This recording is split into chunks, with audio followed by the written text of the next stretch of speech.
questions forward. So we'll put item FA for a second, public participation there. So the next item is item F, which is the presentation on a framework for the reopening and stakeholders communication plan. And I think Dr. McKay and I and Mr. Kepnes will try virtually to present to you, but I think we want to try to, do we want to ask our board members to sit in the I'm just going to public? read the statement first. Oh, I'm so sorry, Justin. Did you say he's going to be? Yeah, I think that Steve is going to present from here too, or Matt's going to present. We're going to present on. Oh, you're going to broadcast there? Yeah. You know what, I'm sorry, I didn't realize Mr. Nunziata had Yes, something. and I apologize. And I do have a statement before the administration jumps in that I'd like to read just to provide some context to our school community. So this evening, the Board of Education and our school community will be presented with a framework for the reopening of school buildings. Members of the Board of Education received a copy of this presentation yesterday. However, this is the first time that the proposed reopening plan is being presented to the board. This framework was developed by the district administration. The administration also relied on the invaluable input of the Vernon Township School District Reopening Committee. This committee was formed way back at the end of April, almost 3 months ago, at the height of the pandemic in our region. After closing on March 13th, the administration was aware that at such a time that our school buildings reopened for in-person instruction, doing so safely would be a heavy lift and require the input and expertise of our entire school community. The committee was composed of school nurses, school security personnel, administrators, teachers, maintenance and custodial personnel, food services, and parents. The result of their efforts was this comprehensive document, which was presented to the board and the public at our June Board of Education meeting. And it covered all areas of school day and many aspects of reopening our buildings. As you read through their work, the common theme throughout is clear. The health, safety, and overall wellness of our students, faculty, and staff is paramount. To all of those that dedicated their time and energy towards the eventual reopening of our school buildings, thank you for your invaluable contributions to this effort. The start of the school year this September and what that will look like is top of mind for most families in our community right now. In addition to this evening's meeting, we have a Board of Education work session scheduled for Thursday, July 23rd, and a Board of Education meeting scheduled for Thursday, July 30th. These meetings will be here in the high school cafeteria, and they will also be live streamed for those that prefer to view at home. After this evening's presentation, I and other members of the Board of Education will have many questions. I know that members of the public will have questions as well. We welcome and encourage you to provide the administration with your thoughts and input over the coming weeks.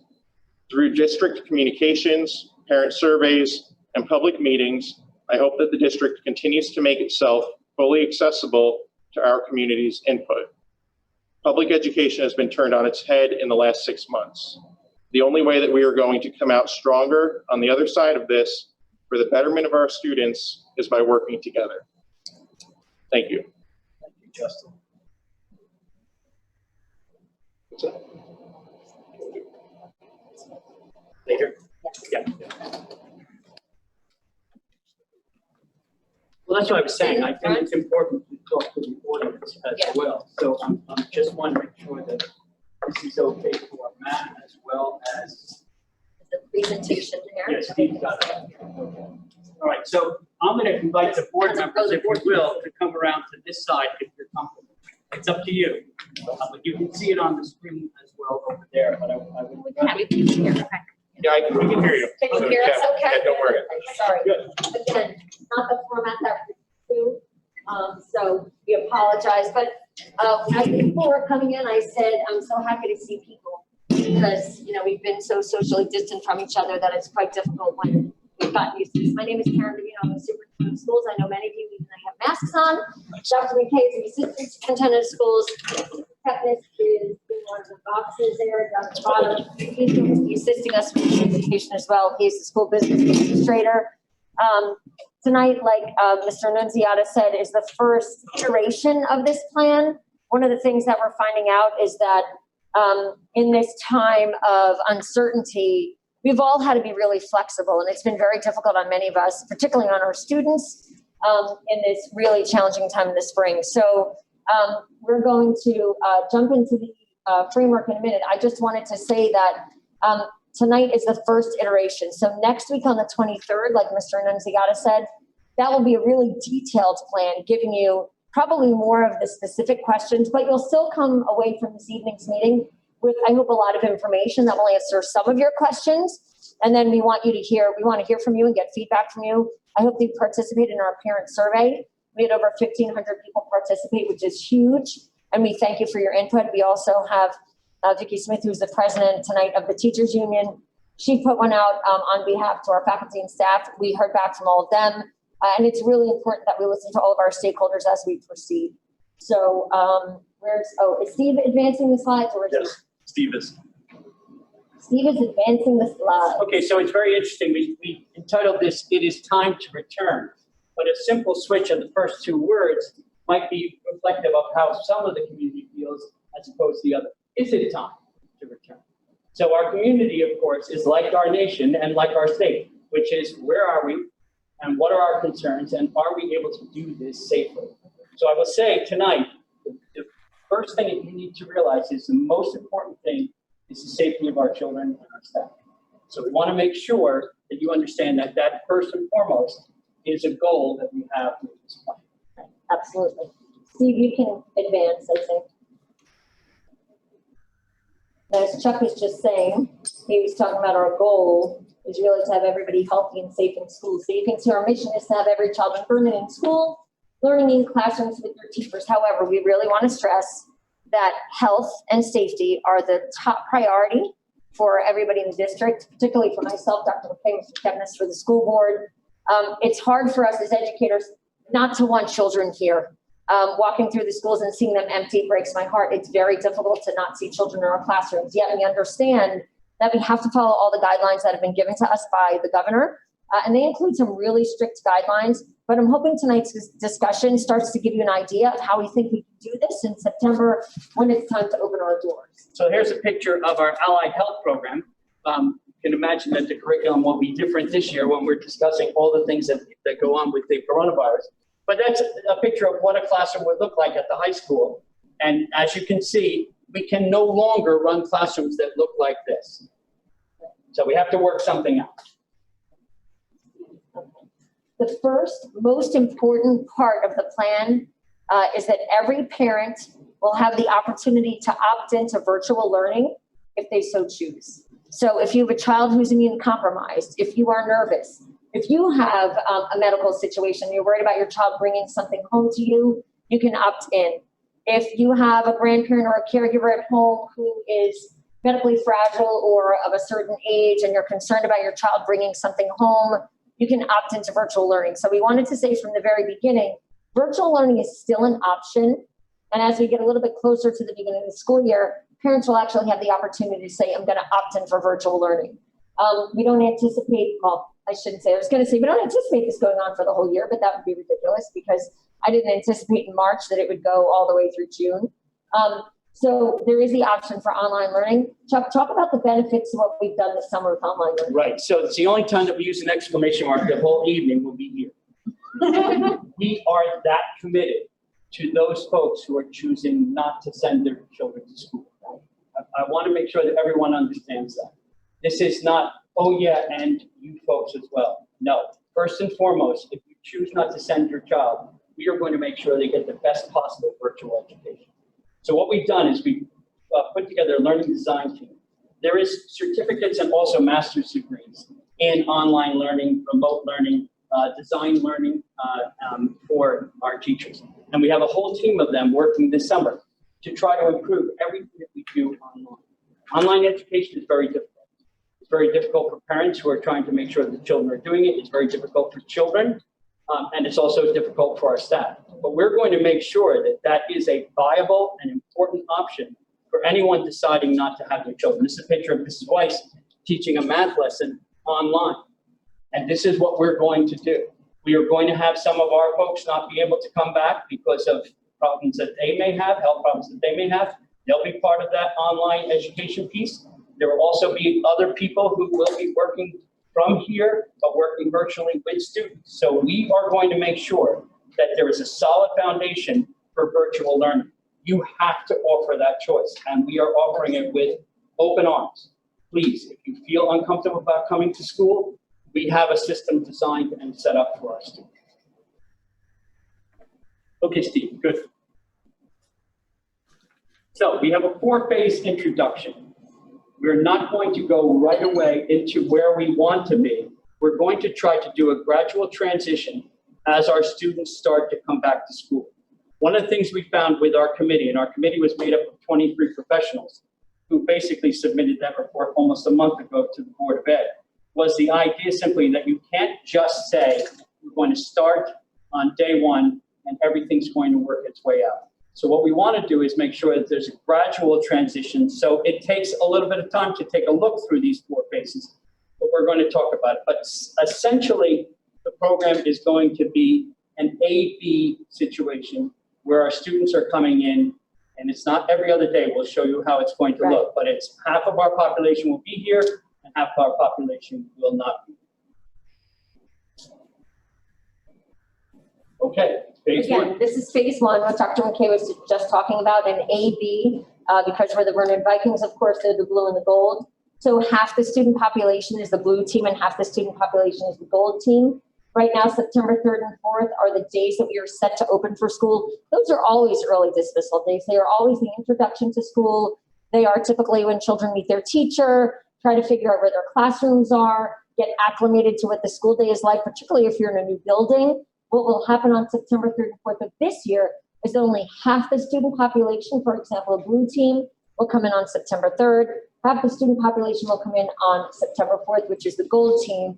And of course, we'll talk a little bit more about the details of what that looks like. Here's a picture from Lounsbury a couple of years ago. We have always done soft openings. We have done orientations with our students. And these days are going to be orientation days in which the students start to get back to a sense of normalcy. But again, it'll be a divided population, the blue team and the gold team. Good. And then September 7th is Labor Day. And then the 8th, 9th, 10th, and 11th would be a blue team, gold team, blue team, gold team. Again, this really is mimicking the soft opening that Dr. McKay was talking about.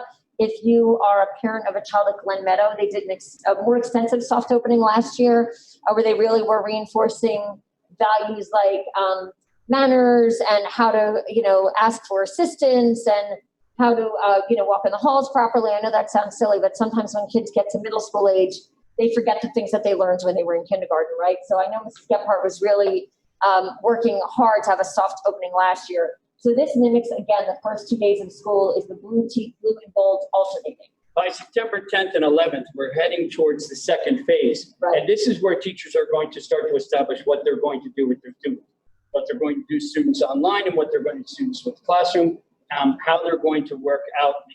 And of course, this is where sort of the education really starts to begin. And the blue team and the gold team will then be instructed on these 2 days of what phase 2 looks like. Right. Okay, Steve. Before we go into phase 2, it's important for you to understand that one of the most important things that parents can hear and our staff can hear is that we are going to do everything we possibly can to not just clean here, but to sanitize as well. So I'm stopping our presentation right now to start to talk about the sanitation and the cleaning that we're doing. So it's very important that everyone realizes that we know that we have to do above and beyond what we've ever done before. We have a custodial staff. They do a wonderful job. Things get cleaned. We make sure that cafeterias are taken care of, whether classrooms are taken care of, etc. But that's not going to be enough. So what we're going to do is we are going to basically set up a response team to make sure that we have probably about 15 part-time people working for us every day, either in a morning shift or an afternoon shift. And these people are responsible for making sure when the students are coming in, we do a temperature check on them. Traffic control, when parents are dropping off, they'll be helping with that as well. Then once the school day starts, these folks are cleaning agents, and all their job is making sure that they're going around and cleaning doorknobs, cleaning railings. If a classroom has moved from out of one class into another class, that class gets cleaned immediately. This is the team that we are setting up. We're going to be posting for these positions, and we're going to have people trained to make sure that they do this. So they'll be taking temperature students in the morning, they'll be assisting with traffic in the morning, and then continuous cleaning during the school day. And at the end of the school day, we'll be fogging each of the buildings with something that I'm going to show you in a minute, a video that I'm going to show you in a minute on how we're going to clean. And go ahead. I was going to say, I didn't know if Mr. Kepnes wanted to add anything on the protocols for facilities and cleaning. Well, part of our policy, one of the required policies is just that, is that we certainly have to follow a cleaning procedure. Please understand, we do follow cleaning procedures, but the one piece that we'll bring into the schools with the pandemic is what you're going to see is Dr. McKay said with a really great video of a special person and how we're going to go about cleaning these buildings better than we've ever done before. Yes. Did you have something else, Chuck? Oh, okay. Good. So, Steve, do you want to speak to this?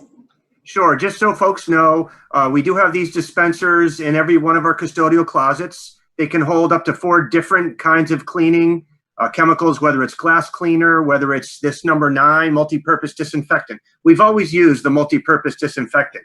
And if you look on its specifications, believe it or not, in very small print, one of the viruses that it kills is human coronavirus. So we've been killing coronavirus before we even knew it existed.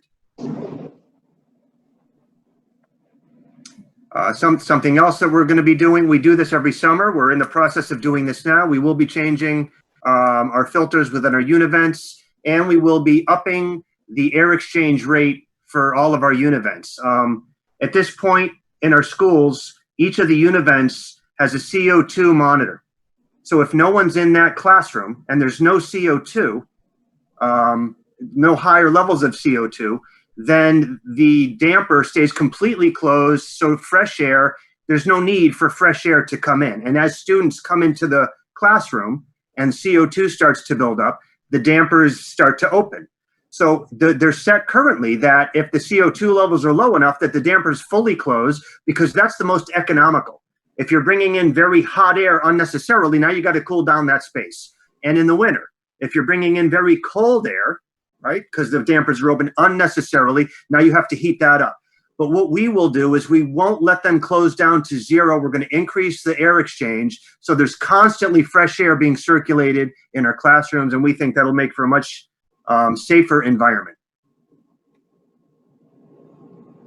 And this is the fabulous sprayer that we're talking about. It's a handheld, it's called a Victory sprayer. These brew tabs go inside, you fill it with water, and it goes on a battery, and it'll last a good couple hours. We've also ordered a couple backpack sprayers of a similar kind so that you don't run out of the liquid and have to go back and refill it up. The backpack sprayers they'll just have that much more on your back, so you're not running back and forth refilling the smaller handheld units. So the pandemic team, of course, will be doing this. What you're going to see is a video here that I shot of Steve. And Steve's going to explain how. Can you hear that, Chuck? No. So if you want to narrate. Yeah, I'll narrate. What Steve's pointing out, of course, is it kills the human coronavirus. And what these tabs do is these tabs go into the sprayer. See the little, it looks like a little biscuit or something, and it goes into the sprayer. These sprayers can do a room in 5 to 10 minutes. And what Steve's going to show is how he did it. This was last Friday. We were in one of our offices here at Walnut Ridge, and he started to set the sprayer. So the sprayer has a light on it, so you can see where you're spraying. And of course, all it does is it sends the mist out and makes sure that everything's still. The wonderful thing about this product is it not only kills everything that's on there, but it lasts for 24 hours. I don't know if you've seen the commercial on TV where they're talking about the product that once you put it on, it holds for 24 hours. That's what this product does. So this will be done either by the response teams or the custodians in every room, every day. We're going to talk about deep cleaning, and this is really what the idea simply is making sure that we're deep cleaning every day to make sure that all of these germs are gone. So Steve's doing just a cursory thing here to show you what it looks like. And then he was explaining, of course, the importance of either making sure that papers are hidden or covered, because when it sits on papers, it tends to curl them. We're going to try to do as little as possible with papers in the classroom, although that can be a difficult piece. All right, so you're finished with the video. Now we moved on to what it's going to look like in the morning, and I wanted to show you a picture of what we're doing right now. So do you want to talk a little bit about this? Sure. I mean, the picture we have here is actually of athletics. For any of you who maybe as a high school parent and your children are already involved in athletics, the NJSIAA sanctions our high school athletics, and we'll talk in detail about that later. But what happens is that for our parents, because it's the summertime, are dropping children off. They're dropping them off. This is the back of Vernon Township High School. As I come up the back of the high school, the car pulls up, the child gets out. Somebody is using a scan thermometer. It does not touch the child's head, so there's no danger of contact. The temperature is taken, it's recorded. If the child does not have the standing order temperature that the nurse is advising us of, we give a thumbs up to the parent leaves. If not, then we have to talk about other action that might occur if we had a child arriving with a fever. One of the reasons we talked about doing this, and I have to be honest, when you look at the governor's plan, taking temperatures is not required. However, the parent response in the survey, it was quite high that there were many parents who felt like screening for symptoms, particularly taking the temperature, was something they were very worried about. The other thing that parents responded in large numbers was they were really fearful about people coming into the school infected, right? Whether those be parents or teachers or children. So this is just one of the ways that we would make sure that children are not entering the building should they have COVID-19 symptoms. Did you want to expand on that a little bit? Yeah, so we met with all the nurses this morning and also Dr. Fisher, who has to sign off on the protocol because he's our school physician. Right. So we met this morning and we talked about the protocol. That's Kathy Toth there. She's our lead nurse taking temperatures. And we talked about the temperature process, and they're perfectly comfortable with that for our students. And there's also a different check boxes that you can do in order to decide how the child is feeling. You would ask further questions, and then they would be quarantined if they weren't dropped off. So if this child is coming off the bus, there's got to be a quarantine space in each of the buildings, and then parents would be called. So we went through the entire protocol today, and we have that as well, and we can report that out to the board. But I just want to give a shout out to our nurses who have done a fabulous job, and that entire team that we met with this morning, because they really have informed a lot of the decisions that we have made based on the student safety. And Scott Wallach as well has worked tirelessly with this group. There has been so much going on behind the scenes in order to make this report tonight, and also to make the report that we made to the Board of Ed, because this is a very complex situation, and everyone tends to want to poke holes into what you're doing or how you're doing it, and we have to come up with answers. So this is one of the things that we thought was very important based on what the parents and the teacher survey said. All right, Steve, next one. Good, there's what the response team will be wearing so that everybody knows who they are. There'll be 2 people in the morning shift at the high school and 2 people in the afternoon shift, and then 1 person in the late shift later on, cleaning and making sure that the building is spotless and sanitized. In the other buildings, there'll be 1 person in the morning and 1 person in the afternoon, and then a person working 2 or 3 of the buildings to make sure that they are all fogged and misted, as you saw, and they will have backpacks as well. And again, they'll be cleaning door handles, they'll be cleaning bathrooms, they'll be cleaning any kind of public area that we might have. And then there are times, and we can look at a schedule of a school and say, in period 3, room 141, 147, 149, and 150 are empty. Pandemic team can go in, response team can go in and make sure that those desks get cleaned as well. Right. And they're going to help us in the morning.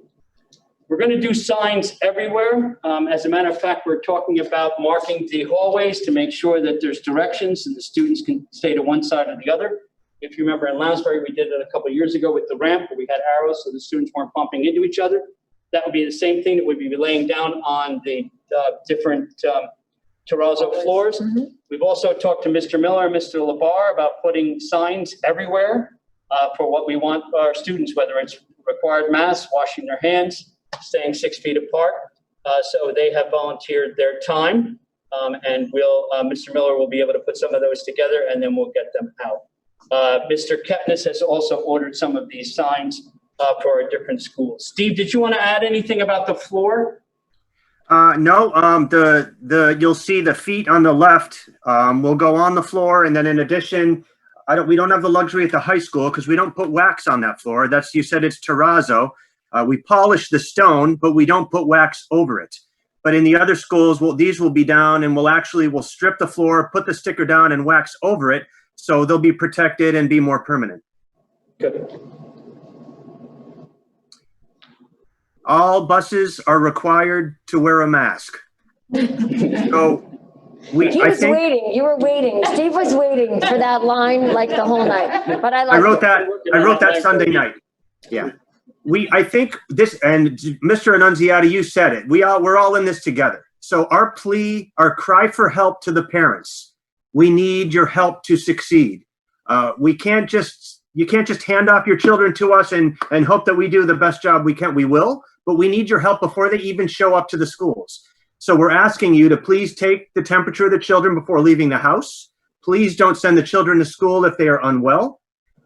Please encourage your social distancing at the bus stops. Yes, the students need to wear a mask on the bus. And the buses will be cleaned nightly by the bus companies. We've talked to them and they're all on board with keeping everything as clean and safe as possible. And I believe we'll also have windows open, weather permitting. We talked about the promotion of fresh air circulation. As many of you are aware, the restrictions outside are less than they are inside, right? So that fresh air circulation is really, really important. The other thing about transportation, and I don't know if we address it later, so I apologize. We talked about parents dropping off, and now we're talking about buses. That's another option. So one of the things we think is really important about this plan is to give parents options. The first option at the very beginning of the presentation was, if you don't want to come to school, opt into virtual learning. You can ensure your child's safety when they're in your own home and under your own roof, and we respect that and understand that. If you are comfortable having your child on the bus, they do have to wear a mask.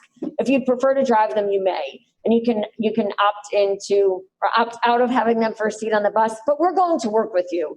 If you're driving your child in and something changes and you need to send them on the bus and you're comfortable about the mask piece, then we'll work with you. Call us, call the school, and we'll make that change. I mean, this is where, Mr. Nunziata said rolling it together. Mr. Kepin has talked about, really needing to be collaborative on this piece. We need to understand where you're coming from and working with you as much as possible. So we will have children wearing masks on the bus, but certainly if you prefer driving them to school, you may do that.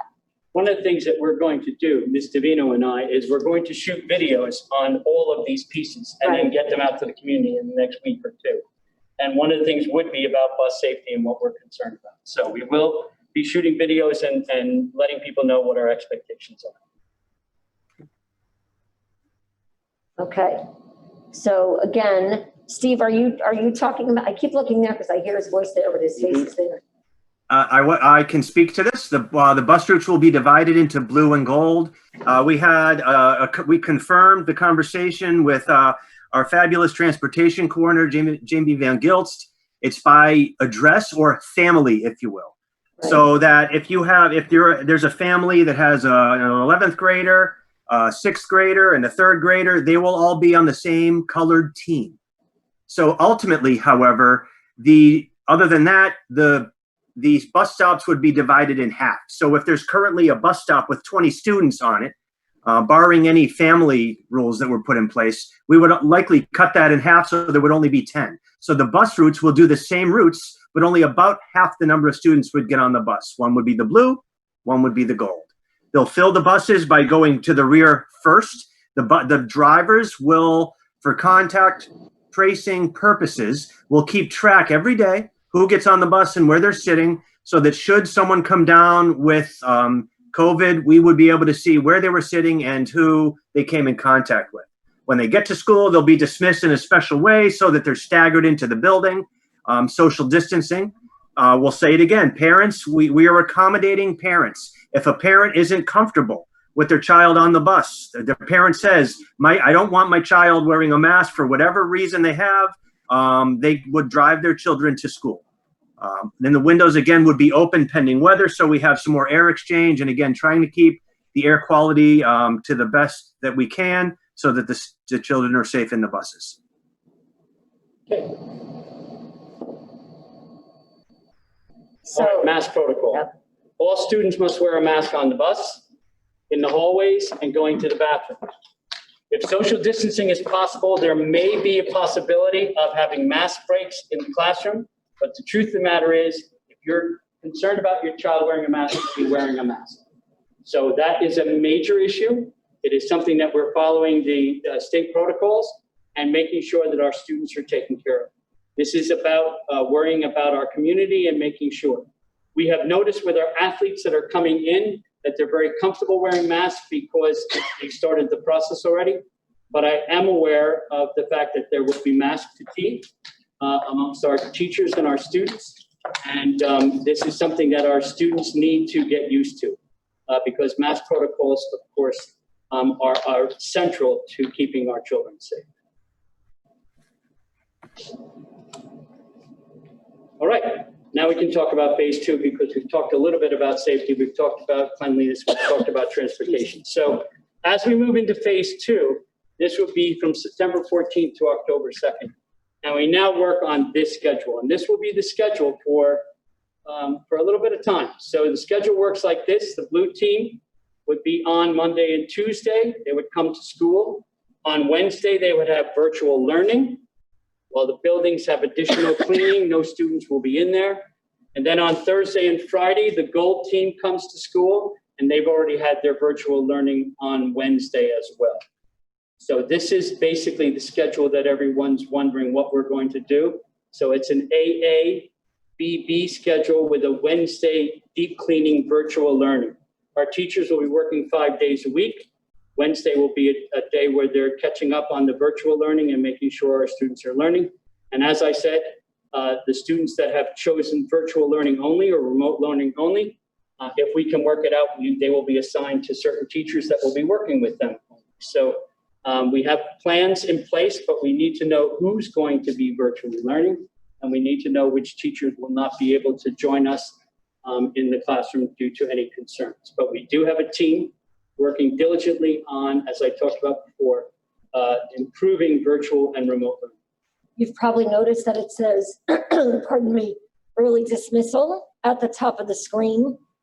So one of the challenges that you'll hear about are lunches. Those are posing tremendous challenges for school districts as far as removing the mask and eating food, pardon me. So phase 2 still calls for an early dismissal model. Our teachers will be here for a full day. Right. They will have their prep and their lunch after the students leave. That prep time, of course, will be working on lessons, both virtual and in-class lessons. So our teachers will be working all 5 days, full days. Phase 3. Phase 3 is the first, and we will have to make a decision at the end of phase 2 or towards the middle of phase 2, whether we can move to removing the virtual day and then introducing a 3-day week for our team, a Monday, Tuesday, Wednesday for the blue team, Thursday, Friday for the gold, and then week 2, Monday, Tuesday for the blue team, and a Wednesday, Thursday, Friday for the gold team. Again, this would depend on where we are with the COVID-19 crisis. Our goal is now to really get into as much school time as we possibly can. We would have to make a decision whether we were still working with abbreviated days, which we probably will be because we really haven't solved the lunch concerns. The concern that everyone has with lunch is a student taking off a mask and eating. So how do we work that out and how do we make that happen is the big concern. So it's something that we'll be working on. We have been working on with Sodexo and we'll continue to be working on. As a matter of fact, I'm going to show you a slide of some of the solutions that Sodexo has come up with. Phase 4, again, this is not in stone. It's just I put it at the end of the first market period saying, is there a possibility of bringing all of our non-remote learners into a 5-day in-school schedule? So that is our goal. Our goal is to work it so that we can get our students in every day in school. But the dates, again, are highly subjective based on what's happening, not only in our district, but also in the state and possibly in the nation. So the idea of moving to our learners to 5-day in-school schedule. The challenge that we face, of course, like we said at the very beginning, and we have more information, of course, for you on food and on some other things too, but The challenge is that we need to be healthy and safe. We also need to educate our children. And we're also quite concerned about their social emotional well-being. For parents, if you've been home with your children for 5 or 6 months, it's become a little bit challenging, right? And maybe it became challenging in May, and maybe for some people it was challenging on like March 13th, right? So it just depends, and we understand that. We've been in education a long time, and we know the challenges that can pose, especially for working families. We know that many people in our community work, and we have to try to find a way to get to some structured education and social emotional learning support for our children while maintaining safety and health. And that's a huge challenge for every public school in New Jersey. So that's why this is very flexible. Again, I said at the beginning, this is the first iteration of the plan. It could change dramatically. People are kind of speculating about what will happen because of what's happening around the country. We may not have the opportunity to open. I hope that doesn't happen. I really hope we're back in school with our kids. I miss them very much. I miss being able to walk into a classroom and see what's going on, but we have to respect that there are a lot of challenges that we're facing right now regarding COVID-19. So again, this is a flexible date. The date is there with the hope that we can get to that so we can return. Again, the plan on the restart program that the governor asked us to do is really to get to as much normalcy as possible. We're going to talk a little bit more about that. I think we can go to the next slide. Good. Oh, and for special education students, it's really important during phases 1, 2, and 3, even though there's a group A and a group B, or a blue and a gold, we would invite, if people wanted to stay virtual, they could. We'd invite LLD, BD, and ABA classes to meet in person 4 days a week.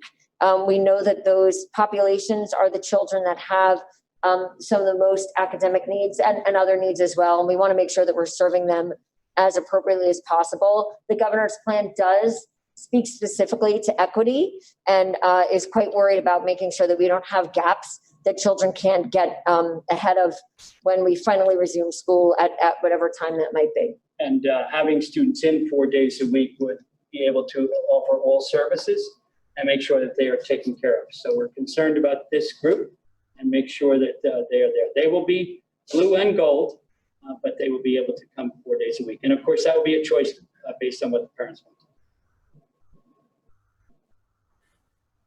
All right, so right now, believe it or not, we do have students coming in, as you saw those pictures, and they're coming in because the NJSIA has set up a situation where we can have 6 teams, 6 athletic groups working on training in order to make sure our athletes come this fall season are prepared for the season.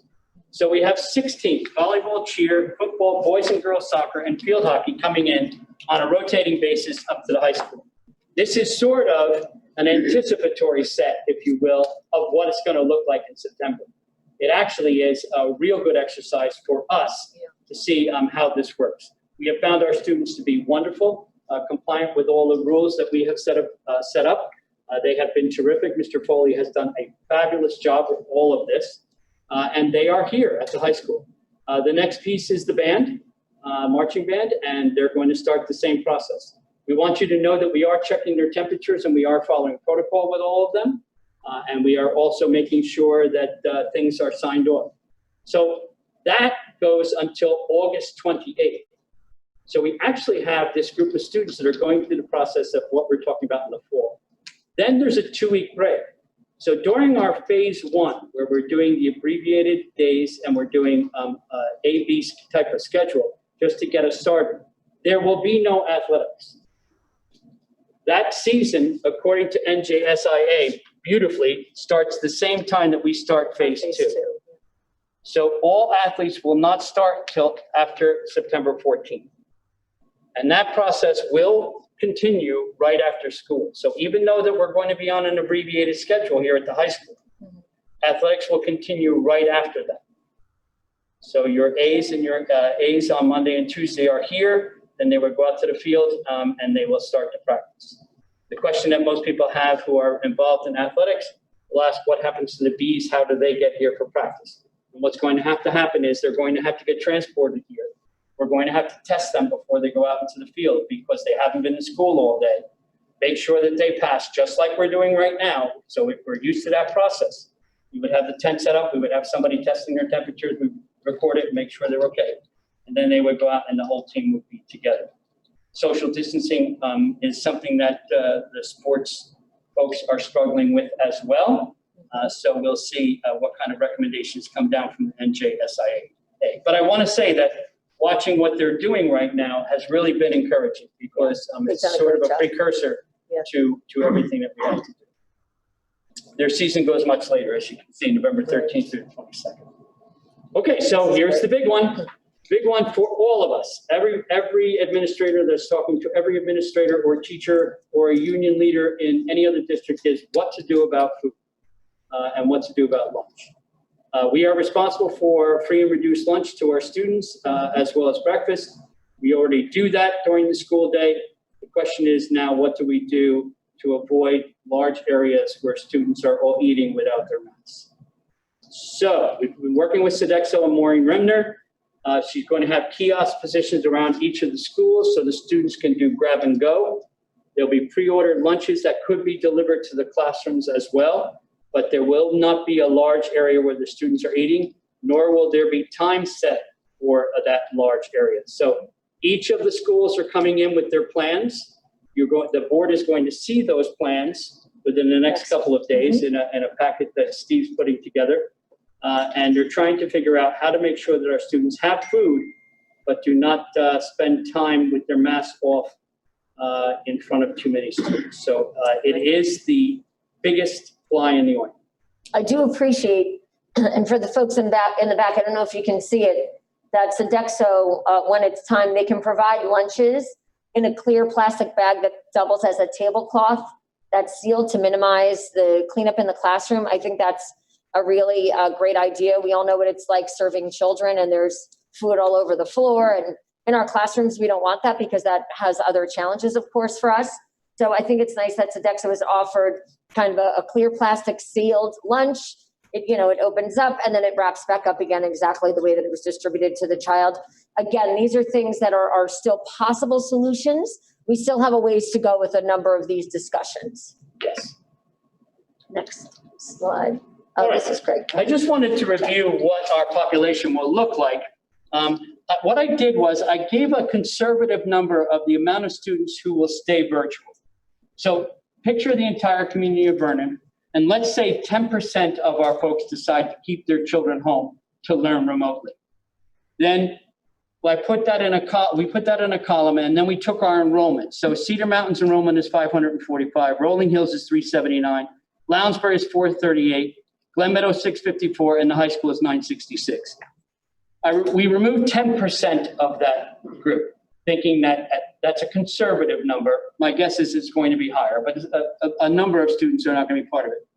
Then we divided it in half because we have team A and B. And the reason I wanted to establish it, I wanted to establish just how few students will be in some of the buildings. The high school, which was built for 1,800 students, will only have 435 students in it, with a staff of over 100. So it's a 1-to-4 ratio. We're talking about a really, if you will, considering an excellent educational opportunity for our students, because our teachers are going to be here and a limited amount of students are going to be here, spaced out like you're spaced out in a academic classroom. So 435 at the high school, 295 in Glen Meadow, 197. I mean, these are numbers that we are very comfortable with. It's going to be very few students in the buildings, and the teachers are all there.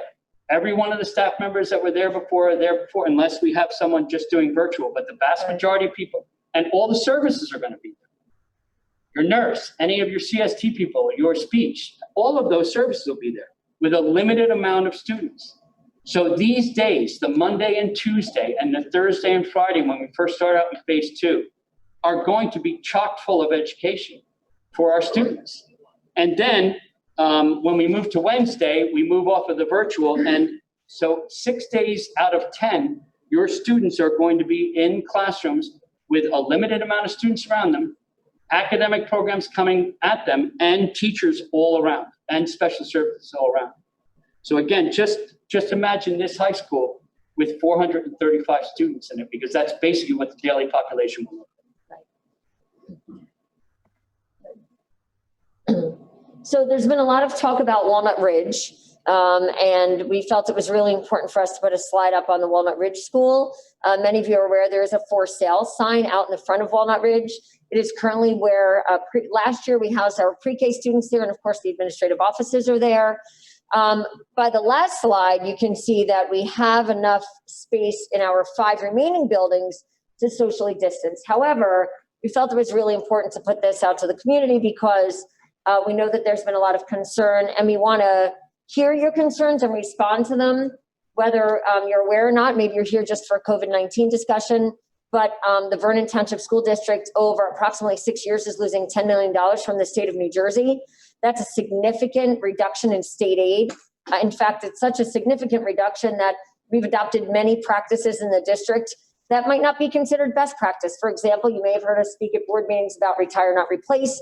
That means if a teacher retires and we don't have to replace that teacher, we have not been. I know that's a terrible burden on the remaining staff. They're doing a tremendous job. It will eventually have further impact on our children. We're trying to maintain programs as much as possible, and it's become a huge challenge for us. The decision to sell Walnut Ridge was not come upon lightly. In fact, we started talking about it with seriousness October of 2019. And if I'm not mistaken, the Board of Education spoke about it publicly at least 4 times before coming to the decision to sell Walnut Ridge. It did allow us to reduce the school budget by $377,000. However, there are some things that we may want to consider as we look at coronavirus and its impact. So people are driving by saying, you have coronavirus, you're looking to spread your students out. How are you not using that school, right? I just want everybody to be aware that when we talk about spreading our students out, the social distancing that goes on within the classroom. If we're talking about creating additional classrooms, so let's say we have students of 25 students that sit in an English 9 classroom, and we're dividing that in half, and it's 12 students. But then we start to move towards a day where we want to get them all back together, 25 students. If you wanted to split that class, that one class alone, you have to create another classroom. That's where the space will be. But you have to hire another teacher to teach that class. So the expense is not the building. The expense of social distancing, if you're doing it that way, is hiring more staff. And we have a $10 million cut, and that has not changed. The state has not sent any additional funding. The state has announced that we may not have any further cuts other than the cuts that we have. Right. But we're not even sure about that. Yeah. As you know, our taxes were due yesterday, and we're not even sure the condition the state is in, other than it's trying to borrow billions of dollars. So the other shoe hasn't dropped for education yet, but it will within the next 12 months. So our concern for those people that are worried about not using Walnut Ridge is the one piece that's missing from that whole discussion is putting a whole group of students from one grade level into that building and then trying to social distance will mean further expenses. And if we're talking about dividing those classes up, further teachers. So therefore, it's an expensive proposition. Right. I'd like to say something about state aid as well that makes sense during this conversation. Tim, this is as much to the community as it is to the board. In February, we received what state aid we would get. We build that into the budget and we balance the budget accordingly. Since this pandemic happened, twice since February, we've received notice of revised state aid figures. Fortunately, Vernon hasn't been reduced. But the first time we received the revisions, one of our close districts, Newton, did get reduced. The second time the revisions came out, again, we were held harmless. We did not get reduced. But as I'm talking to other business administrators who are talking to folks up at the state, they're saying that more revisions may be coming, and I'm holding my breath that Vernon doesn't get reduced any more than we've already been reduced. So with that coming, I would hate to have to find additional funding to bring students back into Walnut Ridge. We've already moved $377,000 out of Walnut Ridge with electrical costs, custodial costs, RPO costs, door monitor costs have been taken out of that building within the budget. So I don't know how we would put that back in. So under the talking points, the pros would be cuts the population of a building. That's true. The cons would be the cost. And if we did bring students back into the building, remember, we are putting the building is currently up for sale. If we did get an offer, say in January or February, a proposed offer, would that offer be willing to wait till the summertime to move the students out of the building? Because if we get an offer in February, we can't tell that offer that, oh, we'll have the students out within a month. We just wouldn't be able to do that. So it could delay a proposed offer. So that causes a challenge if we put the students back into Walnut Ridge. All right, next slide. So some of the things we've been talking about, and you can see there's a binder over here. That's actually the scenario proposals that Dr. McKay helped create for the Board of Education with input from many, many stakeholders. He and a large committee met for about 5 weeks on a weekly basis to talk about scenarios about what reopening might look like. That was presented to the board in June as possible scenarios. Then, of course, just a couple of weeks ago, we received the guidance from the governor telling us we have to somehow open schools in September. So I wanted to make sure that we're highlighting a couple of things that I feel are really important. The first part, again, to reiterate, providing the virtual instruction for families as the first option for you. We really want to make sure that we emphasize the health and safety of all of our students, our staff, and our faculty. The safety and hygiene measures that you saw that were demonstrated through the wand that Mr. Kepnes used, as well as the clean team, our pandemic response people that will be cleaning throughout the day. When you go back and you take a look at any of the guidance from the Department of Health, they constantly talk about mitigating the spread of coronavirus, right? Everybody knows that we have no cure for this right now. There's no vaccine for this right now. That's why we're all sitting here with masks on and socially distanced or 6 feet apart from each other. So based on the information that we've been provided, mitigating the spread of COVID-19 is masks, social distancing, frequent washing of hands, and of course, making sure that we're staying healthy and clean. And then providing a gradual phase-in approach for parents who need to return to work. That was phase 4. Again, that's something that we need to work up to, but we certainly understand with 40 million people out of work that there are people in Vernon here who need to get back to business. So all of these things have become a perfect storm, if you will, to try to reopen the schools in September. So we wanted to talk, Chuck, we wanted to talk a little bit about the stakeholder communication plan. I don't know how Dr. McKay must have grabbed a picture of me with my daughter when I was doing story time with the superintendent. But I want everybody to know that we're going to now start to put out the podcast like we did during the pandemic. We're going to start to do videos. I'm going to send them all out. We're going to send them all out. Yeah. We're going to have superintendent spotlights. Matt's going to be doing a lot of filming of Karen and myself. We're going to do the transportation thing. We're going to talk about the masks. We're going to talk about the requirements for cleaning. We're going to show videos like you saw with Steve.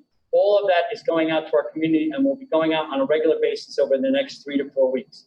Just keep hitting the ideas that we're trying to make sure and taking any kind of input from parents, trying to address those questions, and then put another video out. We think that might be successful based on the numbers that we've seen on some of our videos. Then we're going to have community meetings, just like this one, where we want the community input on some of the things that they've seen tonight or anything else that they've seen from our plan.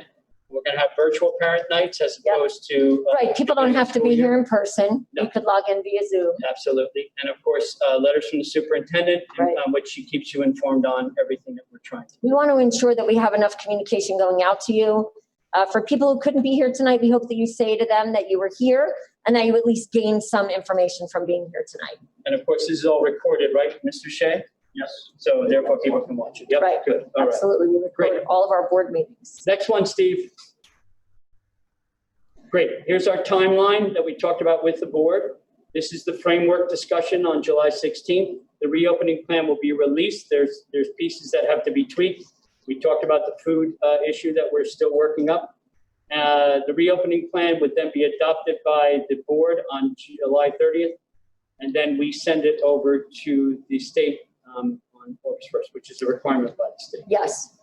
As a matter of fact, they sent us, I don't know if you saw today, Karen, the actual document, the way they want it to look. Yeah. Which is good. We thought we were going to get it at the end of July, so at least we have it now. Yeah, next, you could go to the next slide. Steve, I think there are just a couple more. And forthcoming, like Dr. McKay said, July 23rd is the Board of Education meeting. It has been called for a single purpose, really to kind of dive deep into this plan. And as you're aware, we did not go into the individual school plans tonight. We didn't talk about what the schedule looks like if you're the parent of a Rolling Hills child, for example. We know that you have those questions. We also touched upon department plans, but we didn't go into detail about them. So next week, we're going to talk in more detail about transportation, definitely about special education, because we only talked about 3 student populations right now this evening: food services, security, nursing, health and safety protocols. You know, Dr. McKay said, so he mentioned quarantine, right? We haven't talked about any of those kind of things. We need to still talk about mask protocols, mask breaks, mask endurance, and mask requirements. And I wanted to share, on some of the other things that we're finding challenges with is that we haven't talked about what happens when we get a confirmed case, right? We haven't talked about if there's a probable case or a child or a faculty member with reported symptoms or in close contact. And those are the 4 categories that the Department of Health is talking about right now. We do not have protocols that speak to how we respond to that today. It doesn't mean we won't have them tomorrow, and it doesn't mean we won't have them next week.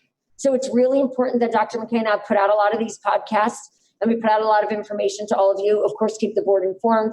We want to make sure that you're aware of the changes as quickly as we get them, because those protocols matter to you, right? I have children in the district too. Many of you know that I'm a parent here. So it matters to me. I want to know what happens if a child does exhibit symptoms. Is there testing? What's the situation with quarantine? Those are the things that we hope to have more information on next week. Department of Health has not released those protocols to us yet. And of course, we just had a policy release last night. That's something that we'll delve into a little bit more with the board next week on mask protocols, mask breaks, and mask endurance. One of the things that I think is really important is that even on the blue and gold days, when you've got half the student population here, they're wearing the mask to school. And we're going to where the guidance says, wear the mask when social distancing cannot be achieved. So if they're in a classroom and they have enough space, the teacher may say it's appropriate for you to take a mask break. But if they are closer than 6 feet apart, she may not say that. However, we know how hard it is to wear masks. I mean, I give Chuck a lot of credit. I finally built up my endurance. I wear it all day long now. But when I first came back to work, I was having a really hard time. I was taking it off a lot. But I built it up. I wear it the whole day, except when I have something to eat, of course.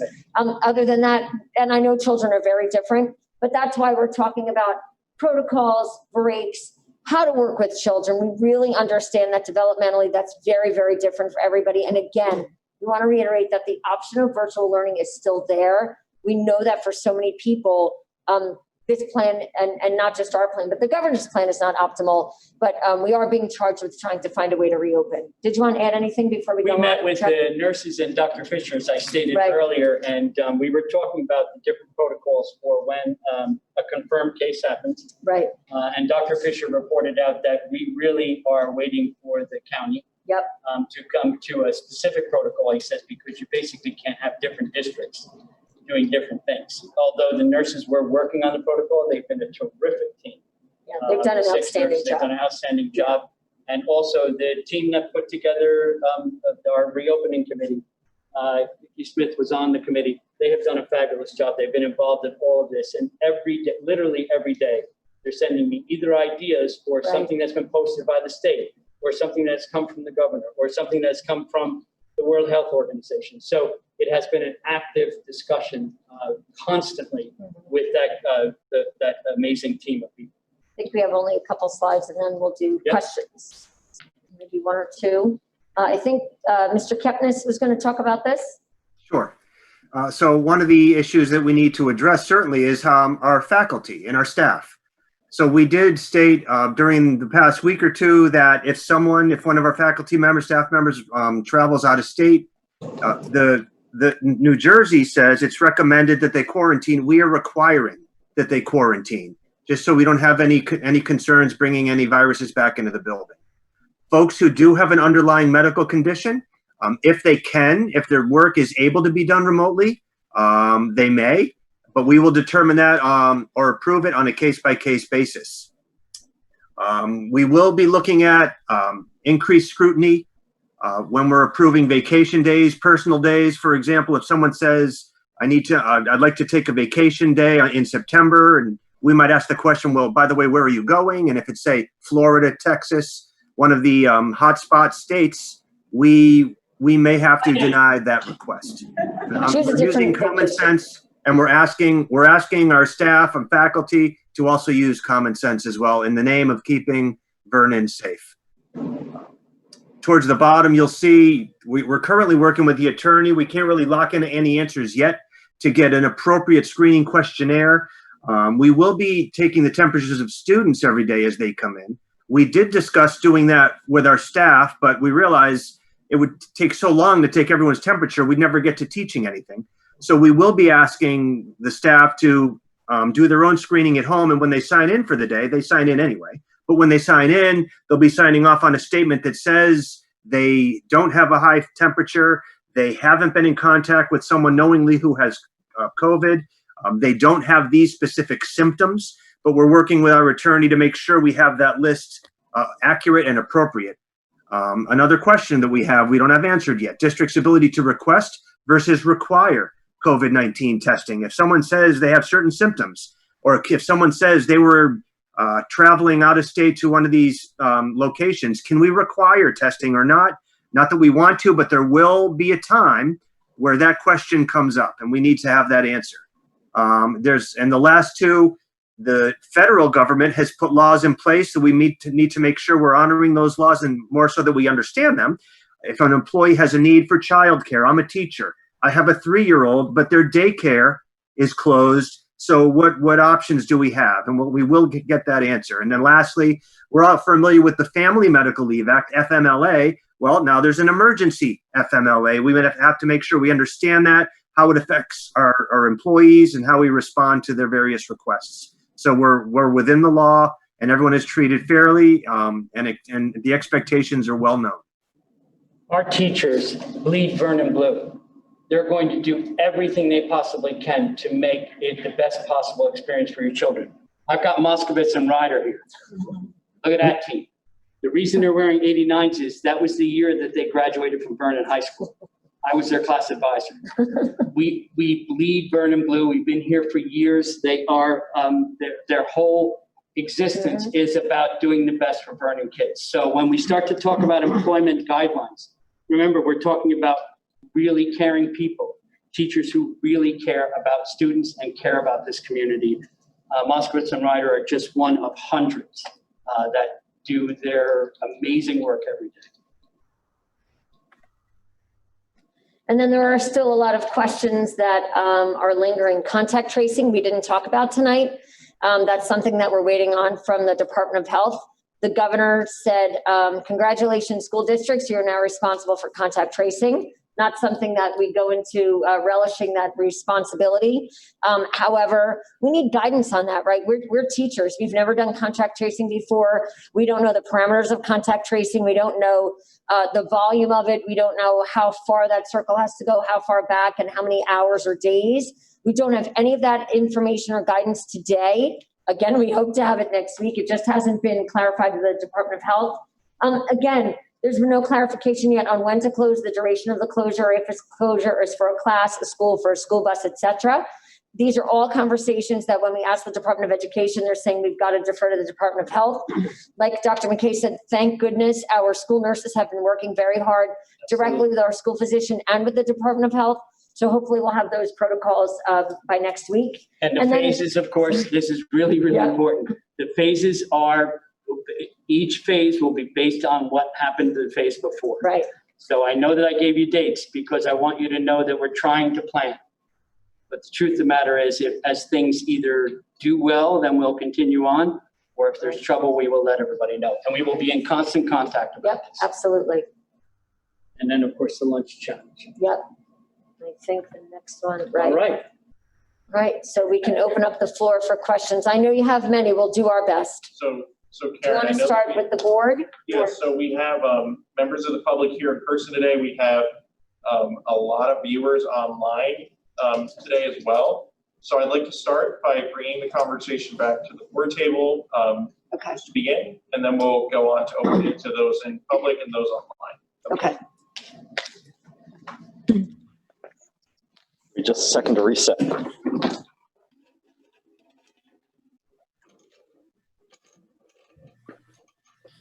Thanks, Brad.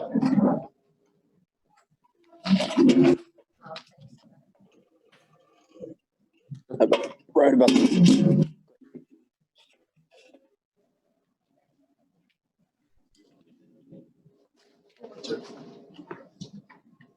Okay, so I'll open it up. Do any members of the board have any questions to start? I have a couple. First off, thanks very much. I mean, it is a tremendous undertaking. It seems quite daunting. A lot of parts seem like a logistical nightmare, but it sounds like we have safety first as a priority. And if any of these questions that I have are going to be answered, next week, then I'm okay with it. Sorry, I'm okay with it as long as as long as we're trying to address everybody's concerns. Yeah, and I think that we're going to use some of the questions tonight as guidelines too. Right. Absolutely. Yeah. So, I want to make sure that we're taking care of our teachers and making sure they're not teaching twice. So I hope that you have sort of addressed what students are doing on their off days so that when teachers are teaching a blue day, they're not teaching that same day thing twice, right, or how that content is being delivered to the children that are not in school. Will they be required to be synchronous, or will it be recorded? And how will that prevent our teachers from really teaching twice, developing lessons in duplicate? Right. One of the first discussions that we had was with the VTEA leadership, and that was one of the key questions that they were asking, other than safety. So we still have to work with the leadership to make sure. Synchronous would be a nice idea, but that would mean either cameras or recording in the classroom. So that's an issue. But we are working, we will be working with our group to try to figure out what we can do in order to make sure that our teachers aren't teaching twice. The virtual piece, moving that from a concern, we are going to have teachers that are teaching virtually. But we should be able to answer the synchronous versus asynchronous piece next week. One of those last slides, the things that are not, we're not in this presentation yet. That's one of them, right? How we deliver curriculum, what instruction looks like, right? So that will be another section of the board. You'll get another binder next week, right? There'll be a binder that will have departments, and the delivery of instruction is definitely one of those. Can I ask a question about the synchronous piece? Now, are teachers going to be allowed to pick whether they want to work virtually or in the classroom? Will they be given that choice, just like the students are given the choice? Could you hear the comment in the public? Okay. No, the teachers who are teaching, there will be some people who will be teaching virtually because they can't come in. And the reasons will be health concerns or family concerns or whatever we're dealing with. And what we'll try to do is align that with the amount of students that we have learning virtually. We have been setting up virtual lessons based on expertise in different fields all summer long. Those people are working on that for the next 6 weeks, and they've been working on it the last 2 weeks as well. But no, it would not be a situation where a person requested to not teach here. No, we sort of have to have a hard line that most of our staff and folks are coming back. So if they do have concerns, though, then they can opt out and teach virtually, you're saying, though? Well, it's not just concerns. Kelly, one of the slides toward the end, I think, talked about employment. So the process right now is that if any employee has a concern about returning to school, we understand that, but they would have to submit some medical information to our school physician who would approve whether or not they would be exempt from coming to school live, because they may have risk for exposure, right? If they have a medical condition, we have to honor that. However, I have to be honest that if somebody is uncomfortable returning as a teacher, That's not something that we can exempt at this point. Unfortunately, the primary function of our faculty is to teach students, just like the primary function for Dr. McKay and I is to be here with children and with administrators and with all of you. So if somebody's uncomfortable and doesn't want to return, we can't allow them to opt out of returning to school in the fall and teaching. Well, aren't we concerned that we're giving a choice to our students and we're not giving that choice to our faculty? We can't give a choice to the faculty. I mean, I hate to be so, and Chuck used the word hard lines about it, but in conferencing with our attorney and speaking with other districts, I can't speak to what other districts are doing, but it's not advisable. We have to teach children, and if that means that we have to have people come to work, then we'll come to work. We'll have them come to work. If somebody's ill or has a situation, we're going to work with them, of course. But unfortunately, people need to be here teaching, and that's going to be a challenge for all of us. I mean, come look at the students are our clients, and the teachers are our employees. I don't know that we use the same standard. And again, it's a level of rigidness that and I think we need to publicize this. The whole concept, for example, you have to wear a mask on the bus. I think personally, and the board, I would like the board to discuss this, because there might be moms and dads that aren't comfortable with that. But you know what? They might say, I'm not driving my child to school. You have to drive my child to school. So there's going to be a level of rigidness. Otherwise, there's no way we can succeed in doing this. That's the problem. Think about it, Steve. You're not having the students have those masks on in the classroom. So now what happens? No, masks have to be worn when social distancing can't be achieved. So, and that's taken directly from the guidance of the governor. So that means if there's a large classroom and for some reason there are only 4 or 5 students in it, and every child is in each corner of the room, and the teacher is observing that they're more than 6 feet apart, they may remove the mask upon direction of the teacher.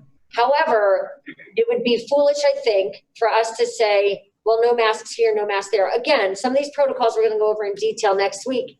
The other thing I just want to say is that, just regarding masks, I know Steve brought up the discussion piece, is that, you know, I mean, I'm proud of New Jersey. I mean, we don't always do things well. We do education great, tops in the nation, right? Our teachers are fabulous. But you know what? It's been really hard on a lot of us, but we have a culture, I think, of wearing masks here. When I go to Acme, people have a mask on. You can't go anywhere without a mask on. And for whatever reason, I'll tell you, I was on a call with the Department of Health yesterday. The positivity rate in Sussex County is 1.3%. We are very low. It doesn't mean we take our masks off. We all go run around and breathe on each other. But what it does mean is that I think that being cautious is really important to mitigate the spread of coronavirus. That's why we're wearing masks, right? So, I understand. Kelly, I'm sorry. Yeah. I want our teachers to feel safe, to be effective at their jobs. If they don't feel safe, if I didn't feel safe teaching a classroom, I couldn't be effective as a leader in that classroom.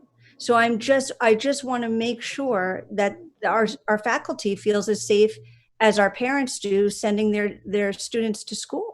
Yeah, and that's a good point, Kelly. That's why we emphasize a lot of the additional cleaning procedures, the pandemic response team.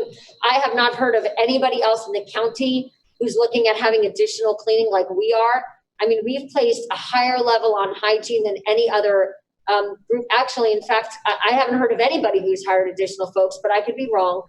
So those things like Dr. McKay talked about before, wiping down doorknobs and handles in between. The other thing we forgot to mention, and I'm sorry because we practiced earlier and we forgot this, the spray that Mr. Kepman has talked about will be available for teachers. But if a teacher feels that he or she wants to wipe down desks in between classes, they may.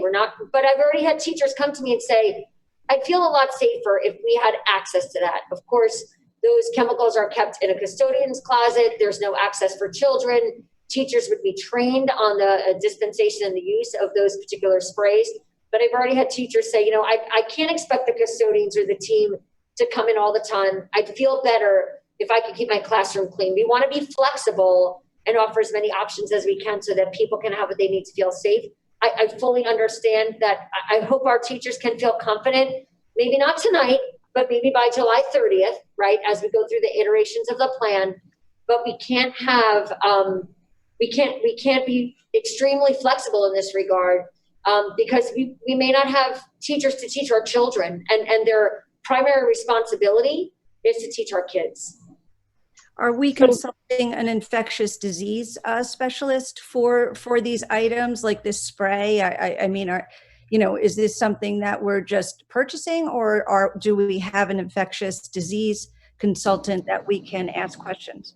Yeah, the Department of Health has not recommended consulting with an infectious disease person, neither has the governor. One of the things that our attorney kind of cautioned us against was when we revealed the plan and worked with the community, was to make sure that we were not putting in so many barriers for education that it was impossible to open. However, for example, I mentioned thermometers and taking of temperatures. It's not required by the state. We're doing it because we heard from our community and they said, please take temperatures. We're worried about the spread of the coronavirus. So that's why we chose to go with thermometers. We have not consulted an infectious disease person. I don't know if the board is interested in having that discussion. That would be up to all of you. I don't know how that changes things, but certainly if the board thinks that's an appropriate path, then I'm all ears. We don't want anybody to be worried about the health and safety. We are doing everything that the plan has required, and then some regarding the mitigation of the disease. No, we certainly haven't consulted infectious disease expert necessarily, but these products are EPA registered, and that's in the guidelines, and they're made to do what we're using them for. Let me use the example of the sprayer, the Victory sprayer. Certainly, once you spray, it's a mist, so it's wet. You wouldn't want to have anyone, students, adults in there, getting their hands in the wet. But once it dries, it's not a problem. But how do we know this, Steve? I mean, how do we know what we're breathing in, things like that? Are the teachers going to be made to come in when there's no students? Have we discussed that? No. So on the Wednesday virtual day, Kelly, everybody's out. There's extra cleaning that day. The teachers, it would be just like it was in the spring, right? Nobody's in the building. Schools are essentially closed except for cleaning. Teachers would be teaching virtually from home on Wednesday. They will not be required to come in. They'll be providing content virtually on that day. Okay. I don't want this meeting to be just about me, so I'm going to be quiet now. Thank you. So one of the best lines of defense to protect our teachers, I think, is the masks. But how are we going to enforce the mask policy? I mean, you've already referenced mask fatigue and, some of the difficulties there. So what is a teacher supposed to do if a student doesn't wear their mask? Is there I know you're talking about mask protocols down the road, but is there how will they handle that situation? So, you know what, I mean, Jen, part of it does depend developmentally, right? So I will say that Mr. Wallach actually has been meeting this week with some administrators and some teachers to talk about what that looks like in each of our schools. We're going to talk about that in detail next week. I'll give you an example. When you have a child who's in second grade who doesn't wear a mask, the first discussion might be with the school nurse so that the child understands at that age that not wearing a mask, that the mask is there to protect the spread of the virus, right? Sometimes it's education for very young children. And one of the things that I've been sharing is that, I hate to say, for some of our high school students who choose to wear a baseball cap in the hallway or a hooded sweatshirt, we know that there are children in our district who test the boundaries of protocols or expectations. And those are things that we're working through and that we will have a full report on for next week. I just wanted to stress the flexibility in working with children, but also understanding that that we want to require masks, but we also understand that social distancing is the other piece, right? So even though there's the children who may not want to wear a mask, we also have the other part of it. If a child is medically fragile and they can't wear a mask, we have to make sure that they're socially distanced at least 6 feet from the other people in their classroom. Okay, great. I'd also just like to ask about the remote learning. I know you said that it would look different and it's been enhanced since the spring, which I thought was an awesome effort given the circumstances, but did have its glitches and some kids did not do well with it. So can you talk a little bit toward what will be done differently that will make it more effective? And what happens to those kids, you know, with this schedule of when things start and orientation? Do they have their own orientation, and do they go 5 days a week, or you know, how will that play out? The learning design piece that's going on this summer is purely curriculum and how to address the glitches that you talk about. In other words, we want to make sure that the best possible products, websites, guidance issues, things that they can really sink their teeth into, make it more project-based, and have people that are comfortable with Zooming with them on all times and keeping that relationship going. We're very, very concerned about children who are working remotely losing that connection with their teacher. So that's the things that the team is working on. As for orientation for those online, that will be the responsibility of the teacher that was assigned to that group of students. The orientation would follow a certain protocol, an online protocol, if you will. We're still working on working that out, and we would work with the teachers. We have to make a decision in the next couple of weeks of who is opting for online learning, and then how we matching that best with what the staff that we have. Will teachers will there be separate teachers devoted to Yes. online learning? And Yes. so there will be no overlap of that? I mean, if you... No, there can be some overlap. That would be depending on what we have. Certifications. And I it mean, depends on yeah. certifications. If you're talking about a physics class at the high school, that's a whole different situation than a second grade math and science. Okay. Okay. At that point, if I could just add the same question about the bolstered remote learning, because I heard great variation, you know, again, as good of a job as was done at the end of the last academic year, there were some negatives as well and some glitches as well. It would be quite helpful if maybe next week, you know, we could see what were the, as far as you know, the more common issues with remote learning, and then how this enhanced or bolstered remote learning is going to solve for them. I think it would help people make those decisions about online learning versus sending their children to school. Right. And that's, Mark, excuse me, I'm sorry, because I know Natalie has a question. Thank you. And that's one of the reasons that we can't expect parents to make a decision now, which is why we'll be talking about this for the next couple of weeks. If you're a parent at home and you're considering online learning, you want to know what you're getting, right? You want to know that you're going to have content delivered the way that you think is maybe the most effective for your child. So that's something that will be included in the plan next week. I know the administrators have already started to work on it. So that should be ready for, and the board of course will have that before next week, but we'll be talking about it openly next week. Thank you. You have a question? Yeah, it wasn't clear to me. So for the online learning, would it follow that blue and gold schedule? So they would have 3 days of instruction, like For the children that are fully remote? fully remote. Well, I understand what you're saying. The children that are fully remote will be assigned a teacher. The teacher will be working 5 days a week. How the teacher sets that up to make sure, I mean, if we have a situation where you're on the blue team and you're in a class and you only have 4 other people in the class, they're getting a really, really enriched education in this building. We want to try to mirror that kind of student-teacher ratio with virtual. And if that means dividing the virtual team up into 2 different teams and having a combined day on Wednesday, then we would do that.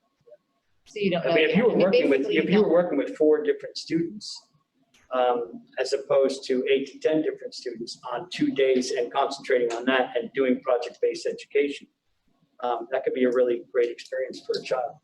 Okay, but I don't think it answered my question. You're looking about 5 days. Yeah, are they going to be, logging into their computers 5 days a week, or are they going to be doing 3 days a week like the other students? They're probably going to be we're probably going to try to match what they're doing in the school so that it's not considered unfair. Yeah, okay, so that it mirrors that. And remember, this goes back to the phases a little bit, Natalie, right? That as we start to proceed through the school year, depending on how things go with COVID, then those things may flex a little bit as we get into October and November. Yeah, definitely. And so how does the state look at those days that the students are not in the building towards our 180 days? Well, remember the Wednesday, for example, children are logging in. The state is requiring 4 hours virtual or live, and that's it. Okay, so So- what about the 2 days where the blue team will not be in the building? They're still logging in and still working virtually. They will Right. still be logging? Yes. Okay, so everybody Yes. will be doing, okay, that really, Yes, I don't know if it was just me, but that didn't seem clear. right, I understand. I thought the kids were just, okay. Yeah. So they'll have, Oh, you can't hear? I'm sorry, I had the same question and I was not understanding. it wasn't clear, yeah, Blue, so, yellow, but I hear what you're saying. I'm sorry, and I have a big mouth too. So really, they'll have 3 virtual days of learning. Yes. Right, the Wednesday day and the 2 days that are not their colored team. So the 2 days that are not their colored team, they will log in and work on projects that were assigned. Well, so Or they may he doesn't want to synchronous. double teach it. Just want them, exactly, so I am concerned. Right, I mean, they should be having interaction, I agree. live instruction and, okay, alrighty. So I have a question regarding our grading policies for the fall. I know that we adopted a semi-pass-fail option for people to opt into in the spring. I know that we're going to be asking our students to learn in an environment or in a setting that is less than optimal for them to really thrive in or to perform as well as they would in normal circumstances. Will we be offering a pass-fail option? If we are offering a pass-fail option, is that going to be converting to some sort of a letter grade at the end, or is it truly a P or an F for those students at the end of the marking period? We're going to form a committee of teachers, and we were going to ask them how they feel about it. The vast majority of them, I believe, would not be in favor of the pass-fail. Right. I believe that they'll be in favor of grades, but I want to get their opinion because they're the people that are giving the grades. Can you just repeat that a little louder? Sure, I'm going to make sure that we have a committee set up of staff members from all grade levels and talk about the grading policy that we will adopt, and we will let everyone know by the end of August. But that committee is going to be made up of people who give grades every day as part of their profession, and I will take their recommendation highly into consideration as we make that decision, because there were many people that were not happy with the pass-fail. Can we also get feedback from parents on that issue? Sure. To see how our families feel? We can put out a survey. If a parent wants their student to go online, what's the process for them to do that? And is there a deadline that they have to determine? We haven't established a deadline yet. We'll have all of that next week. Part of it is that, So the question was, is there a deadline or a process already established if a family wants to opt into online learning?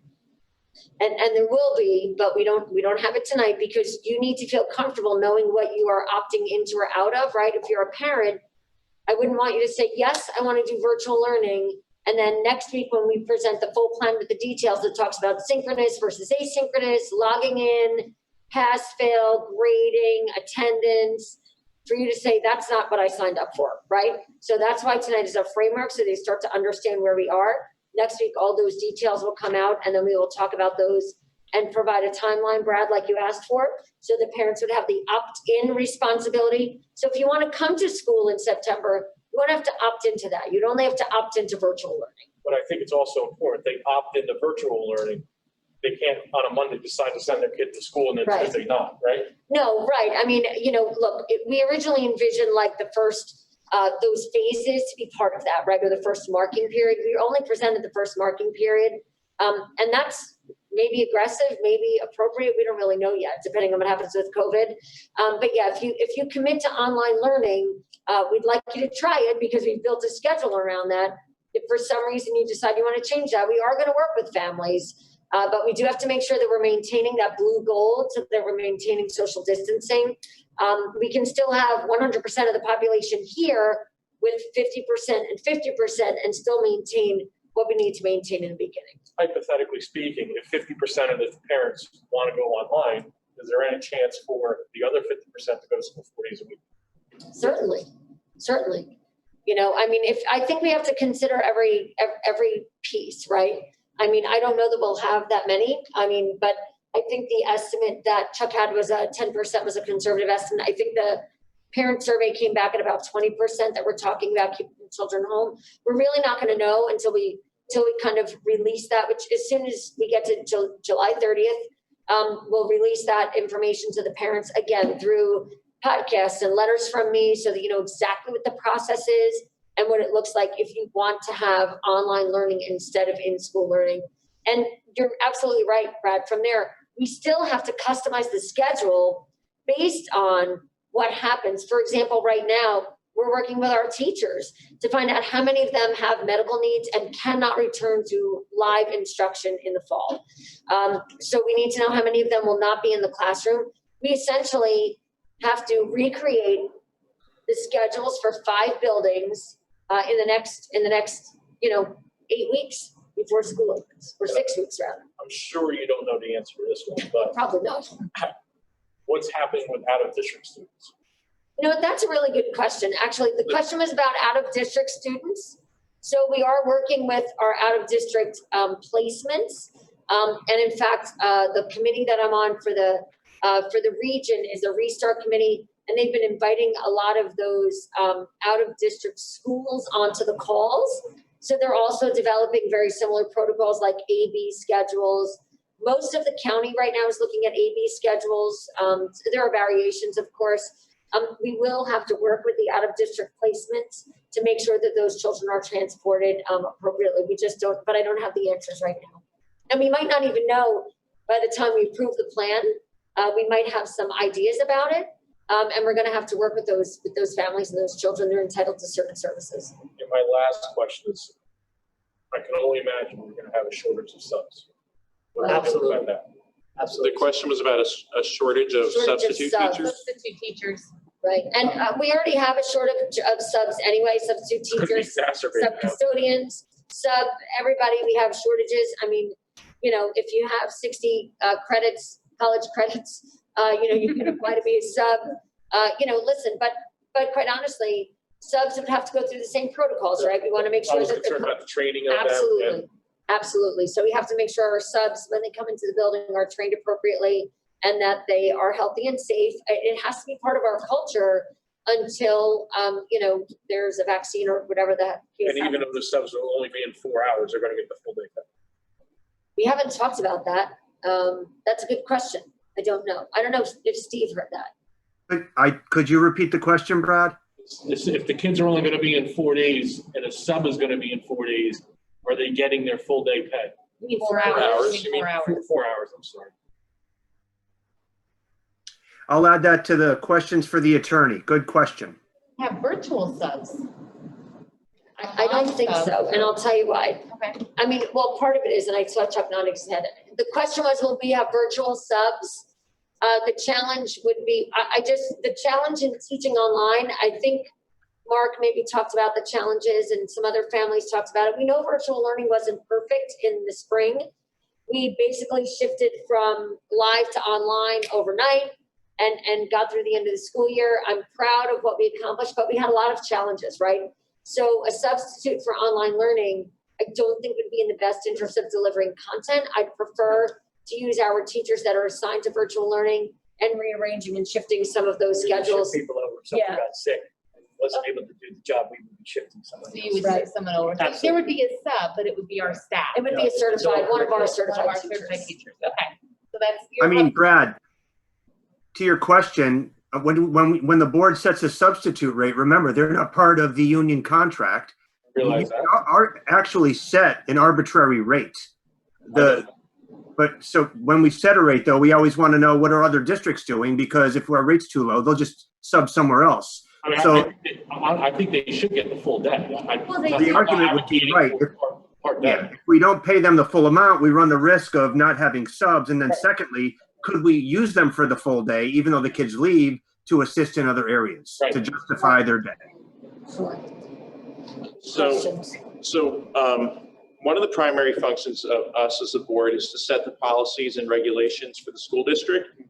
And those are really supposed to be the governing guidelines for how our schools operate on a day-to-day basis, or what the administration and faculty refer to when making decisions.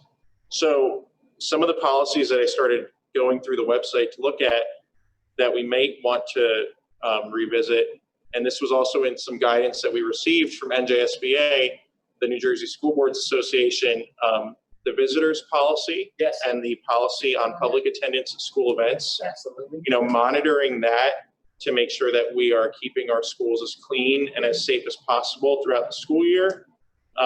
You know, that's something I think we need to talk about next week. Yep.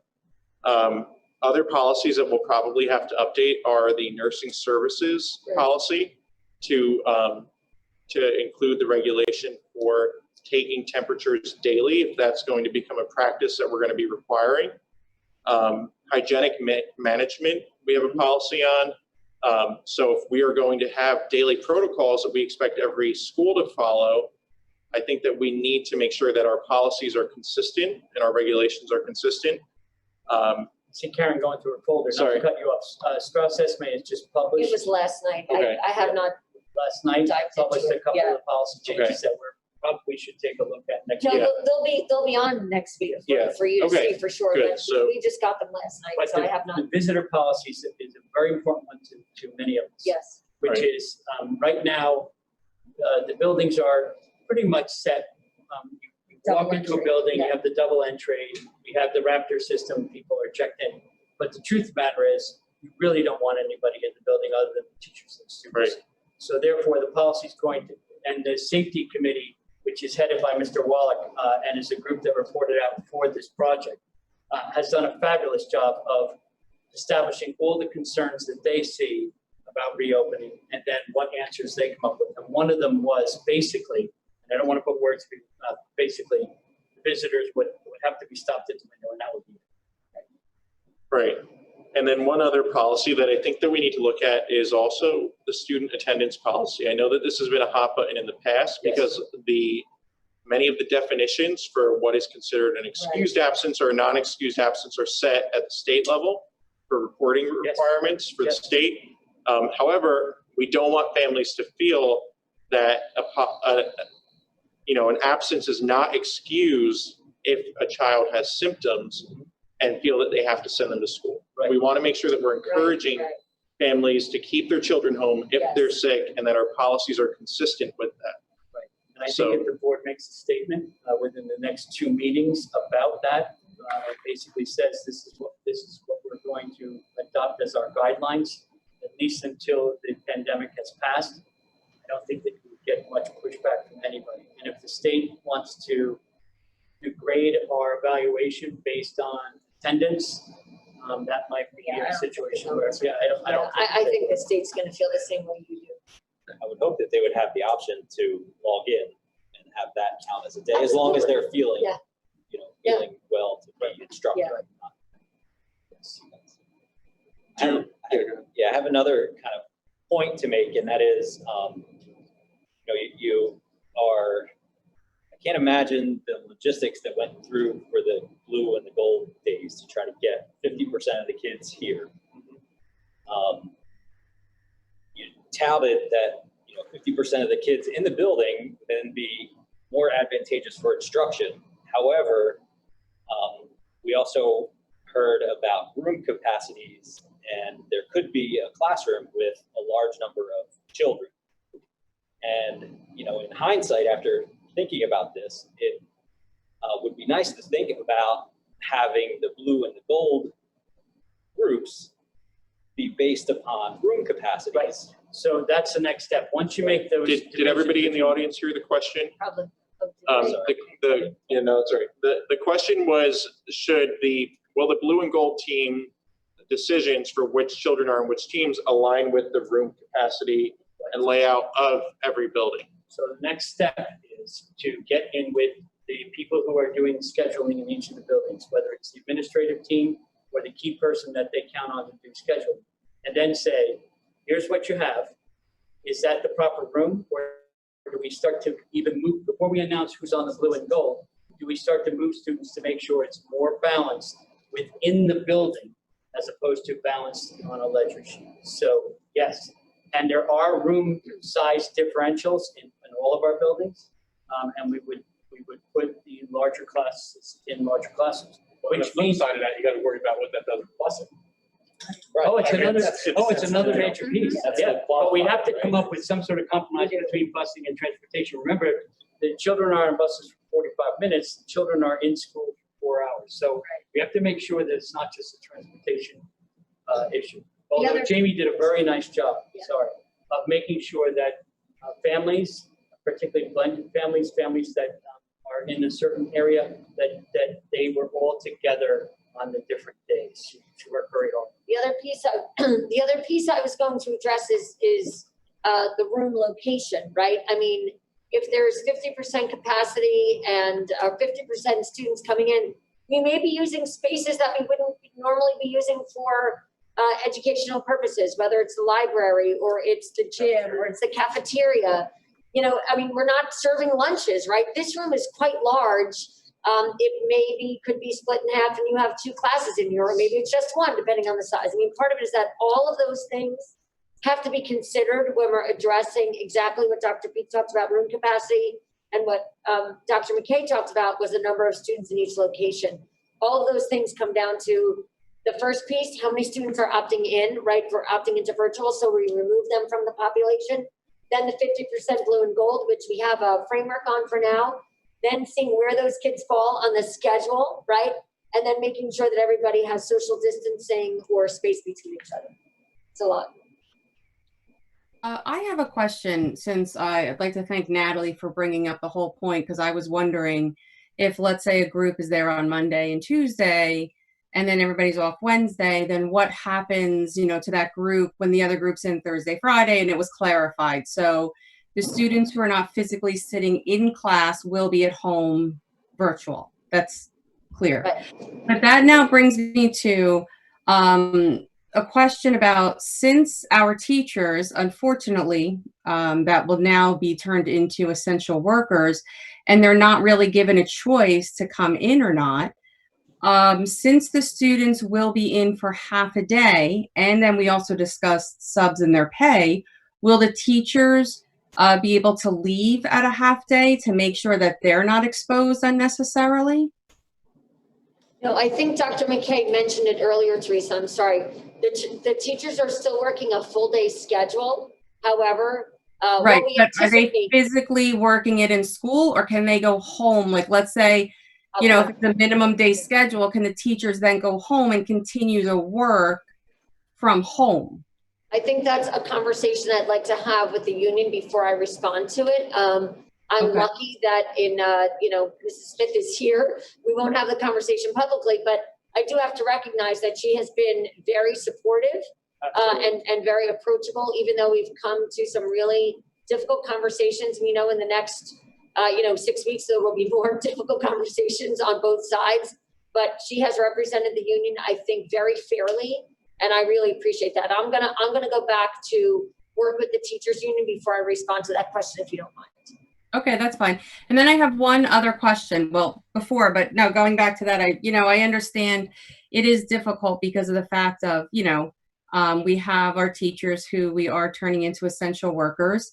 And, that's a really fine balance. And I do worry for them. I'd like to say that, and obviously our kids. So, which brings me to the next question. Then with the sports, which we can learn about more down the road, what happens if, let's say, a student who goes to school on Tuesdays and Wednesdays, then obviously has practice Thursday and Friday, who's responsible for transporting the student? Are we providing transportation and then that is recorded? Or are the parents required? Or here's the other thing I worry about. What if you have the older kids driving younger kids, then they're not distanced? Like, what happens there? You would anticipate that parents will be driving children back to practice if they are coming on a Thursday or Friday. I know that Mr. Foley is working on that, Teresa, in his athletic plan, because what we presented tonight was the NJSIA guidelines, but Bill will have more immediate responses to that for next week when you get the full details of the plan.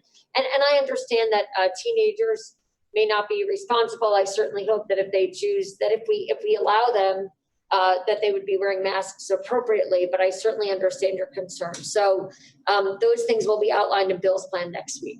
Right, that's great. And I don't want to imply teenagers are not responsible. I'd like to give them a lot of credit. I mean, they were showing up for sports and they're doing, a great thing. And bettering themselves in our schools.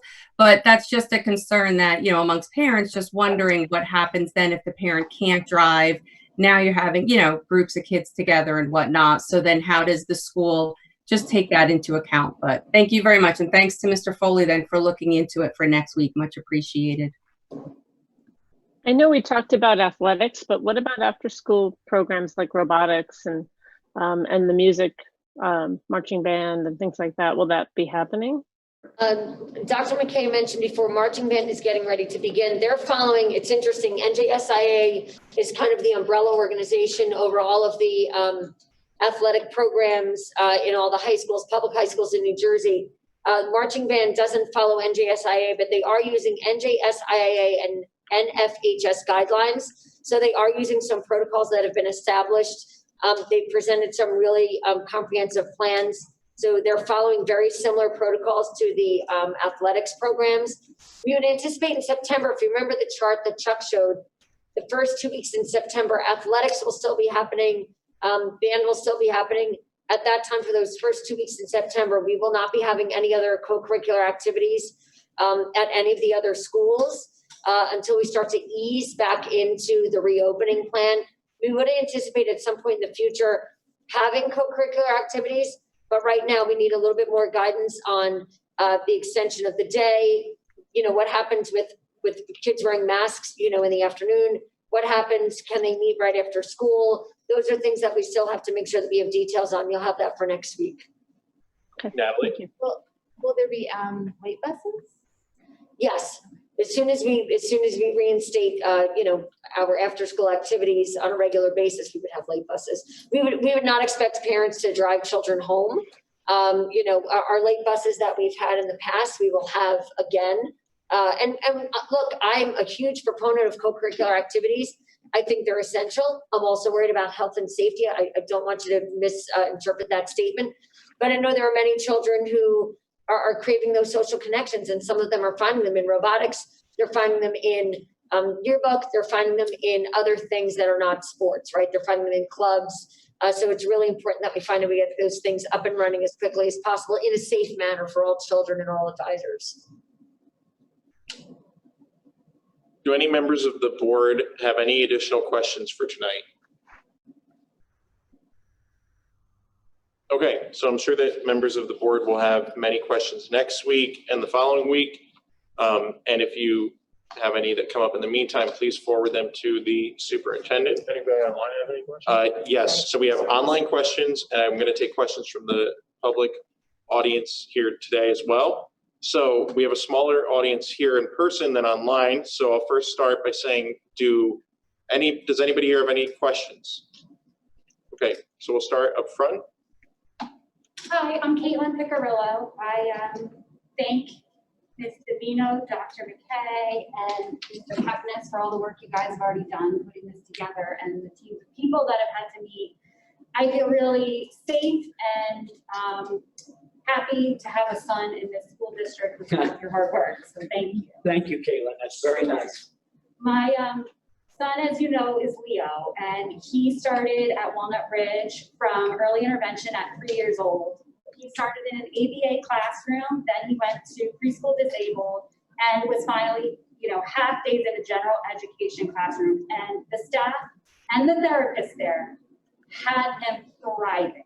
And I couldn't be more pleased. And then COVID hit, to everyone's dismay. And I personally have noticed a regression in my son's learning and in his development, frankly. As a kid with global development delay, he already needs the extra help of 5 therapies during the week and a one-on-one aid. So because of the great education he's gotten at Walnut Ridge, he was placed in an ICR classroom for kindergarten. And I know that wasn't a group of population you discussed on the special ed slides tonight, but I would really, I want to make it stated emphatically that it is imperative that a child like my son, who is young, in a prime developmental stage of his life, with learning difficulties and behavioral challenges, virtual learning is is not a way for him to be learning. And I'm a huge proponent, and I'm glad you guys are excited to have kids back in the classroom. I want him in person, but I want him in person more than 2 days a week. Right. And so I wonder how the district is going to be able to address kids like my son who have a one-on-one aide, receive 5 therapy sessions a week in 2 days' time would be tricky. And then how, we can better assist and support these kids that can't learn through a screen, simply because of their condition, their disposition, what have you. Thank you. Yeah, I mean, the first piece, and I guess Dr. McKay and I will both respond to you, Keelan. Thank you for coming and speaking so openly about, the challenges that Leo's faced. I know he's made tremendous progress, and we're so happy for you, and of course for Joe and for Leo. So, as I'm sure you're aware, and for many of the people out there know, that the district we have to provide services for children with special needs. During the summertime, unfortunately, we're not operating on other than virtually, our ESY program. However, when school resumes in September, even if it's only 2 days a week, we have to try to make every effort to try to start supporting the services that children need, particularly compensatory services. We know children regress, and it will be a challenge for us, but we have to do the best we can to start to provide those services. I think what will happen, and I can't speak to this with 100% confidence, but because every child who's classified has an individualized education plan, you'll likely be hearing from the child's case manager, so that we can start working on how to schedule those things as quickly as possible when school starts in September to provide those on a more individual basis for the children who need them. One of the other challenges we're facing is that particularly children in pre-K who maybe did not have any kind of an assessment at the end of the year, we still have to do some testing to see where those children actually belong next year. So because of COVID, we're behind in every aspect of where children should be placed. But we're well aware that we need to provide those services. I don't have a specific response for you as to how we're going to do that in September. However, I have some thoughts that might be beneficial, but I don't want to speak to them until I consult with our special services department. Did you have something else you wanted to add? And that's why we were talking about the 4 days a week for certain aspects of our special education populations. Yeah. And it is about testing and where they are and whether there's been regression, because then the testing really isn't accurate on what information we have. So you're saying a second round of testing given the time? Given the fact that we've been out of school now for 4 months, and by the time we get back, it's 5.5 months, which in a young person's life is a lifetime. That's right. Yeah. Right? Absolutely. Thank you for your question and for sharing with us. Does anybody else in the audience have questions? Hi, Karen Zapola. I just have a couple of questions. Whatever you can answer, great. If not, I understand this is all just trying to get everything in order. My one question is about for sick days. In the beginning of the school year, everybody gets a letter, make sure you have your child here, absences count. And a lot of times children do come to school sick, they get sent home, have a fever. The next day, they're back in school. Right. Then you get the letter saying that they should be fever-free, like 24 hours. Don't send them home until they're send them back until they're really healthy. But the parents have this other letter that you're going to get after so many days. They're getting letters possibly failing. So it's kind of like, well, I don't want to get that letter. They could be failing. So now you're pushing your kid to school being sick, but then you're getting the note about keeping them home. Right. So now with this whole thing, even if they come to school and they have a fever, which they will be sent home, what happens if they're coming back to school the next day? Right. Do they have to at least be home 24 hours? So that's my one question. My other thing is, if a teacher comes down with the virus, or even students, if a parent has the virus and we find out that in their household, the family member has the virus or a teacher, what happens with that? I know you're supposed to be 2-week quarantine, but does that mean the whole school, the classroom? What happens in that case? And other than that, that's all my questions. Yeah. Thank you, Karen. Right. You know what? Right now, some of those things are things that we don't have answers to, and I want to be really hesitant in saying that we'd love to put forth what we think is best practice, but we really have to defer to the Department of Health. I'm hearing, and I don't have this anything solid at this point, that we may be looking at like a 72-hour symptom-free. I don't know that for sure, but this is different than, you know, a child has, you know, a fever and it's a 24-hour fever-free. I don't know that for sure. Right. We have to get guidance from the Department of Health, and we should have that by next week. If we don't, as soon as we have it, we present it and provide it, not just for the board, but for the public. Like Mr. Nunziata talked a little bit before, we have to flex our attendance policies, right? I mean, health and safety is the most important thing. The mitigation of the virus is the most important thing. So if a child is sick, we don't want them to come to school. We know that it's a hardship on the family that they would be home. They can learn virtually, so they shouldn't be missing as much, right? They should be logging on and doing some virtual learning at home. And regarding the teacher coming down with the virus in a 14-day quarantine, it's very possible that the Department of Health comes out and says, yeah, that's the way it's got to be. Now, the challenge is that there are those 4 categories that I mentioned earlier, whether somebody tests positive, whether they have symptoms, whether they've been exposed. The other challenge is, how long does it take for a test to come back? Right. Somebody could show symptoms on one day and be sent to their doctor. Sometimes they get the test back in 24 hours. Other test sites are taking 7 to 10 days. These are all questions that we don't have answers to. And I apologize. I wish that we could present everything in detail, but we've been told we have to defer to the Department of Health on these things. So those are the things that we just can't answer tonight, but I hope we have more information next week. And really quick, so if your child does get sent home, or even if I call Trevor's sick, he can't come to school today, Right.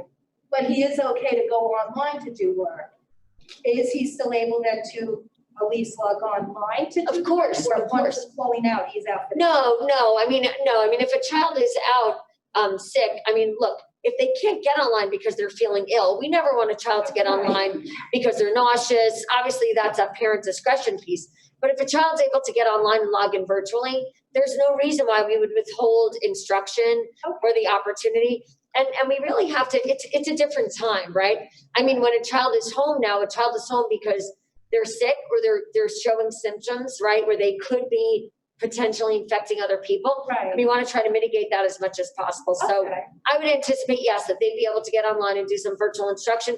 The day might still count for them, right? That's what we're talking about, the attendance policy, but they shouldn't be present in school if they're exhibiting any symptoms of COVID-19. So now if I call my son out, so if I call Trevor, he's sick today, he can't come to school. Right. But now he's logging on to do his work. So will that be adjusted as far as for his absences? I would imagine so. The school's gonna have him marked absent. Right.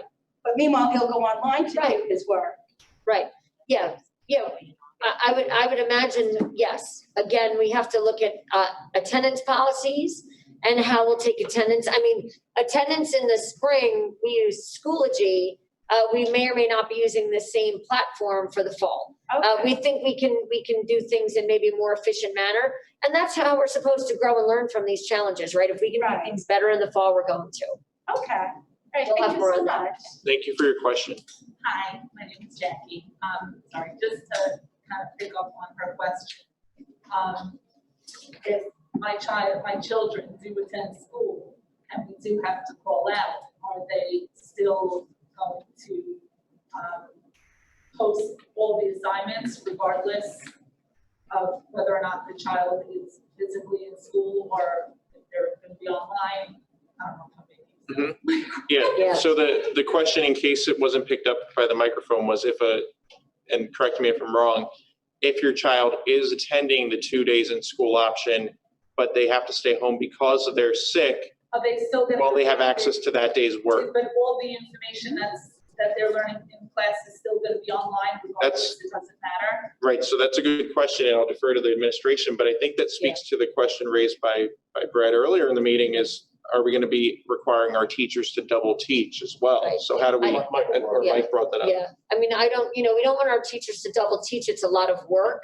And so that goes back to the synchronous versus asynchronous model that Dr. Peak talked about. So we do need to work with the teachers and the union and decide what they're most comfortable with. And we need to defer to how comfortable they are, right, presenting that information virtually. It would be beneficial if a child, if they're homesick, could log on and not fall behind, right? Because everybody's behind. We've fallen behind by several months by losing instruction in the spring.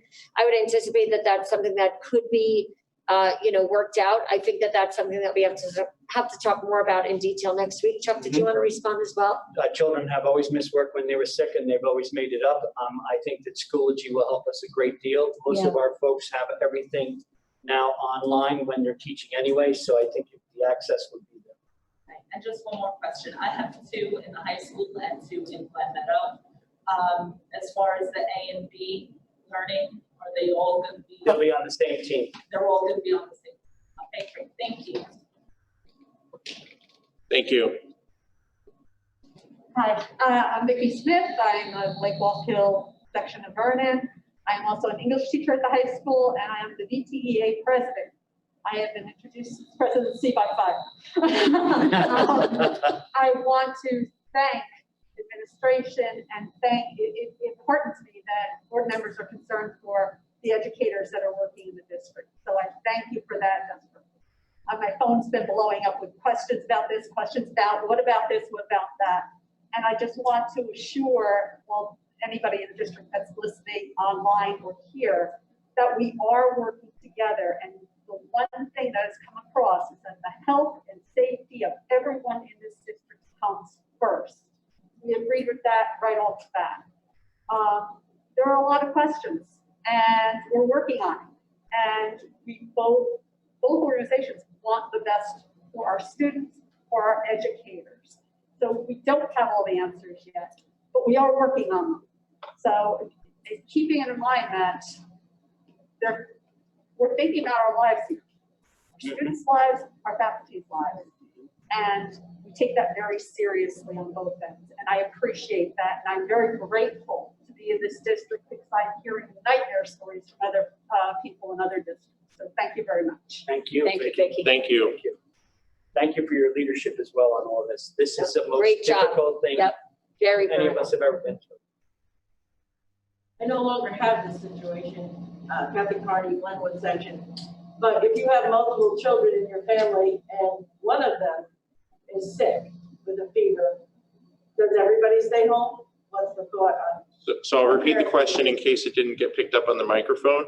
If you have multiple children in your family and one child is sick, is the advice that all children in that home stay home that day? So although I don't have the answers, what I can tell you is that there are 4 categories that the Department of Health is looking at. So one was a confirmed case, one is a probable case, one is reported symptoms, and that could be a student or faculty member with no known exposure to a confirmed case. And the other one is close contact, which could be what you're talking about, close contact in the family. And again, we're waiting for guidance from the Department of Health. I wish that I could tell you, what that looks like. I have draft discussions. I don't have anything that's firm. And look, I could share more on the draft discussions, but one of the things we're working really hard on with the Department of Health in Sussex County is to make sure that these protocols are uniform for the entire county. And I have to be honest, Sussex County is also working with Warren County, Somerset, and somebody else. So they really are trying to work on regional protocols as long as Sussex County is the same, because it's going to happen once the Department of Health protocols are released and we put them in our plan and we release them to you. If we're doing something different than, the town next door, we're talking about mitigating the spread of the virus, right? So the reality is good practice is good practice is good practice. So if we're quarantining for 14 days and they're not, that wouldn't be beneficial, I think, for the health of our county, right? So those are the 4 areas. And the one that you just described, I would assume would be a close contact, like a family member. I don't have guidance on that yet. I wish that I did. Look, there are chances that we'll be looking at quarantine situations for families, for teachers, for classes or classrooms. I'd be lying to you if I said that's not going to happen in Vernon. We're lucky, or maybe we're smart because we practiced good social distancing, good hygiene, and mask wearing. But I think it would be irresponsible for me to say that's not going to happen. I think we have to do the absolute best we can, the hygiene protocols we talked about, and the social distancing, so that doesn't happen. But it may. If they test positive, of course, Kathy, then everybody's quarantined. Absolutely. Thank you for your question. Oh, I'm sorry, you were standing. Oh, you sure? Go ahead. Yeah, go ahead. Elizabeth Belsey, Vernon Town Center section. I have 3 kids in what will be 3 different schools this coming year. And with the numbers that Dr. McKay was talking about, with the roughly 50% for each team, especially for the younger ones, for Cedar Mountain and potentially Rolling Hills, I mean, you're talking about kids who are 5 to 7, 8 years old. Is the goal to have the classrooms be able to be social distance so they don't have to wear masks, or be safe in a position to where they don't have to wear masks? I mean, I've tried to take my kindergarten / almost first grader to the grocery store. It's a seriously high stress, high anxiety situation. I don't think I have ever said don't touch 4 times in 1 30-minute period. Then, I mean, the younger ones, I can I mean, my Glen Meadow kid needs to go back no matter what you do.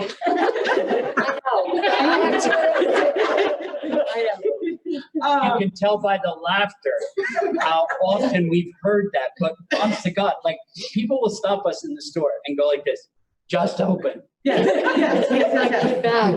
But like, he will be in 8th grade this year, and he has been, I mean, he's dying. He needs the social interaction, no matter how you can make it work. He's in. But for the little ones, and he would probably have no problems wearing a mask. But the little ones, they're just, I feel horrible for the potential of a teacher who's got to sit in class with a bunch of kindergartners going, please don't touch, put the mask back on, don't touch. There's going to be no teaching. Well, you know, so again, one of the training that we have to do with our staff really is what I talked about a little bit before. You know, will there be times they have to wear it and times they can remove it? Yes. Okay. You know, and I know that that's hard because, again, the guidance says masks when social distancing can't be achieved. But part of it is if a teacher wants to do a lesson outside, God bless, right? Take the children outside. There are plenty of lessons you can do outside, particularly in the fall, right? In September, we have beautiful weather. In October, you know, if they're able to do that and children can be placed 6 feet apart, do that and don't wear masks. Our Vernon Coalition, which is, we usually see them at the high school, but we've got a group at the middle school as well. You know, they've been meeting outside at Walnut Ridge on, I think, Thursday nights actually, and they're using pool noodles to social distance, right? So if you see a bunch of crazy high school kids outside with pool noodles, they only have the masks off when they know that they've got the 6 feet apart, right? Our teachers have always been incredibly creative.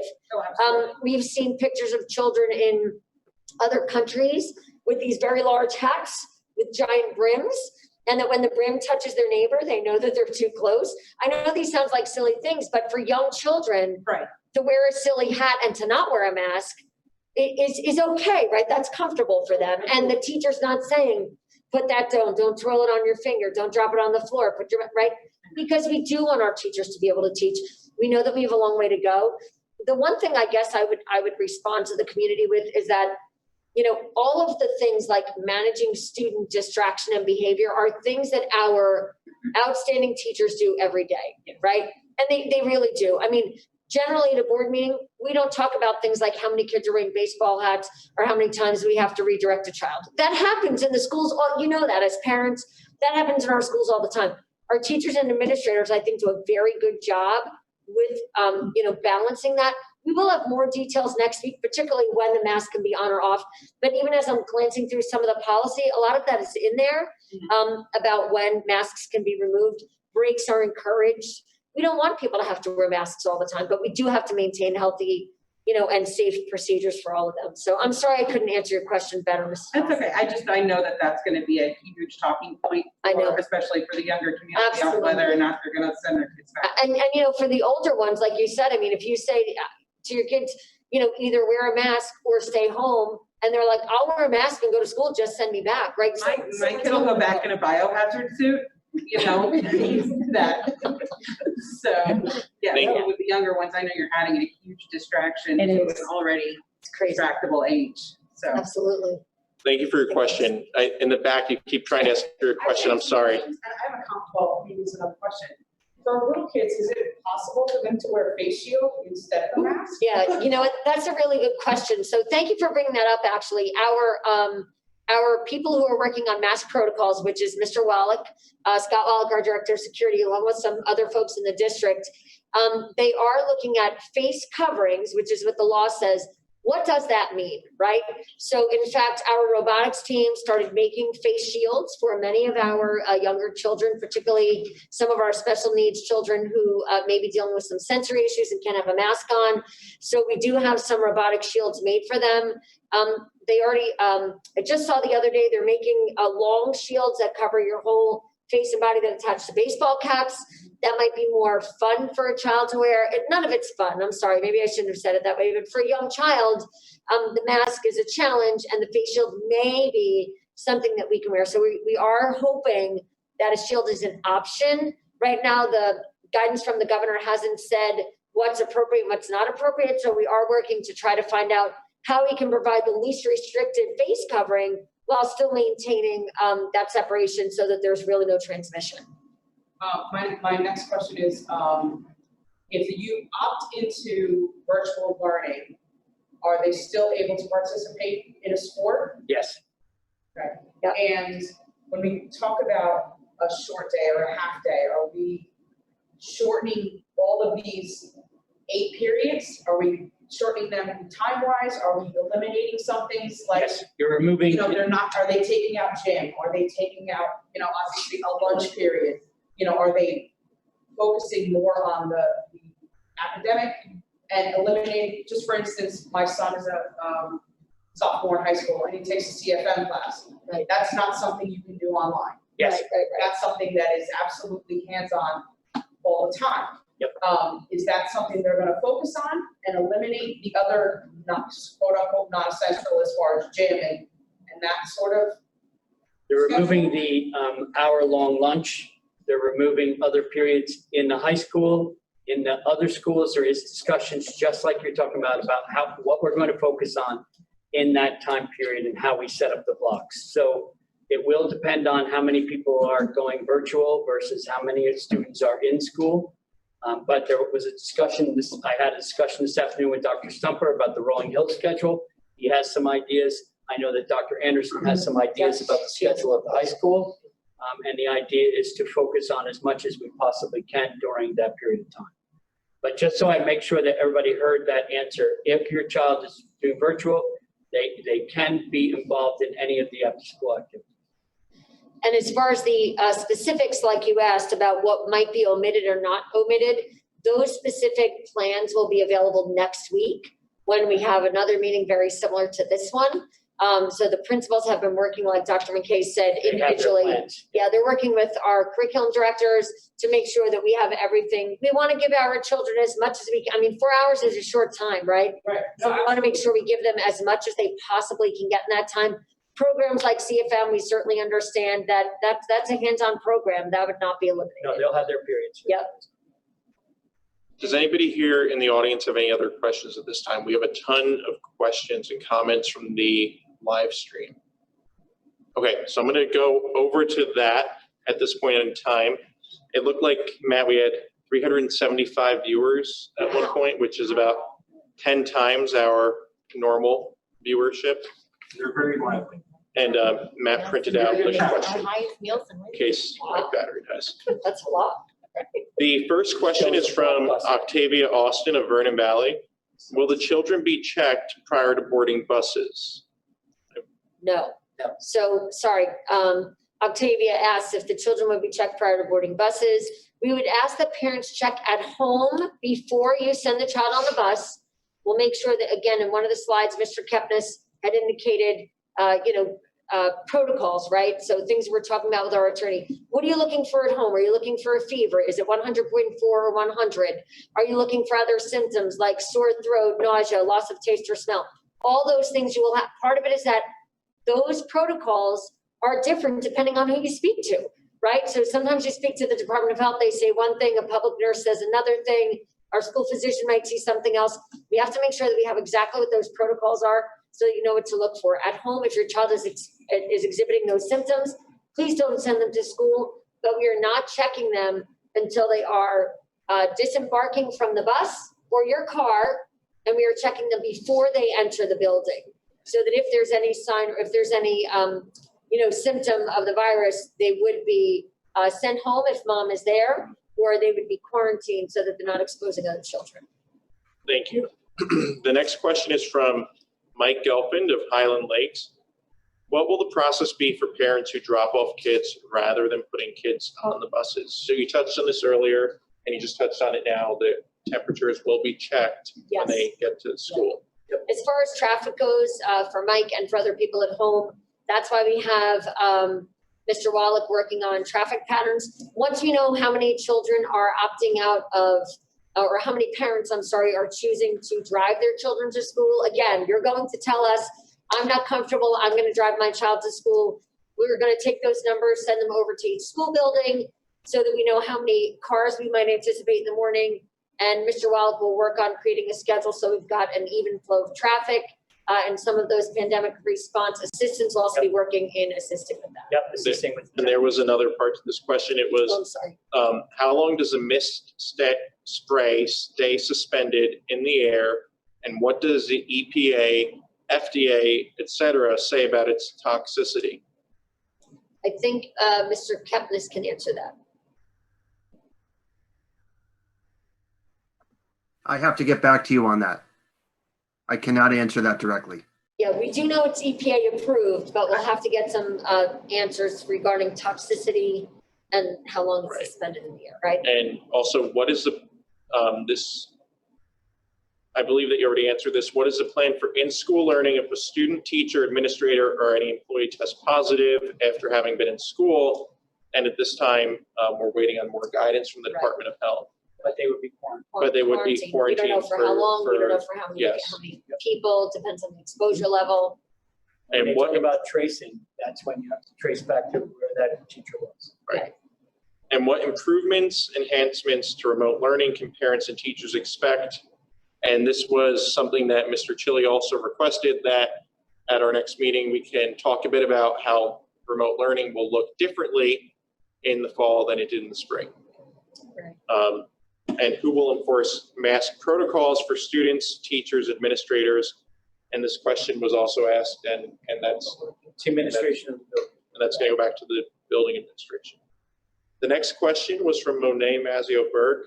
Will cleaning occur only on Wednesdays? No. No, it'll be every day. Every day. Okay, so you'll be using the mist spray every day in every room, in every building? Yep, at the end of the day. Okay. The next question is from Joe Piccarillo. I have a child in ICR setting. If he is part of the blue group, is he able to also attend in person? Do you guys not talk? Or? You just text them? I'll just finish the question for the public record, but I believe we already went over this one.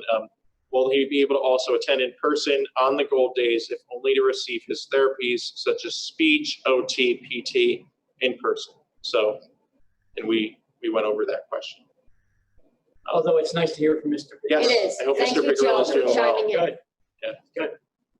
John Remington of Highland Lakes. I thought they weren't eating in school. Can you clarify food services? Yes. Yeah, I mean, for John and Highland Lakes, for phases 1, 2, and 3, and even 4, for the foreseeable future, the food that would be provided would be grab and go. So children will still be fed, but they will not be sitting down and eating in a cafeteria for obvious reasons, mask, social distancing, et cetera. So we want to make sure that our children are fed, but they will not be sitting down in the cafeteria to have their lunch. Great. The next question is from Tracy Cryan.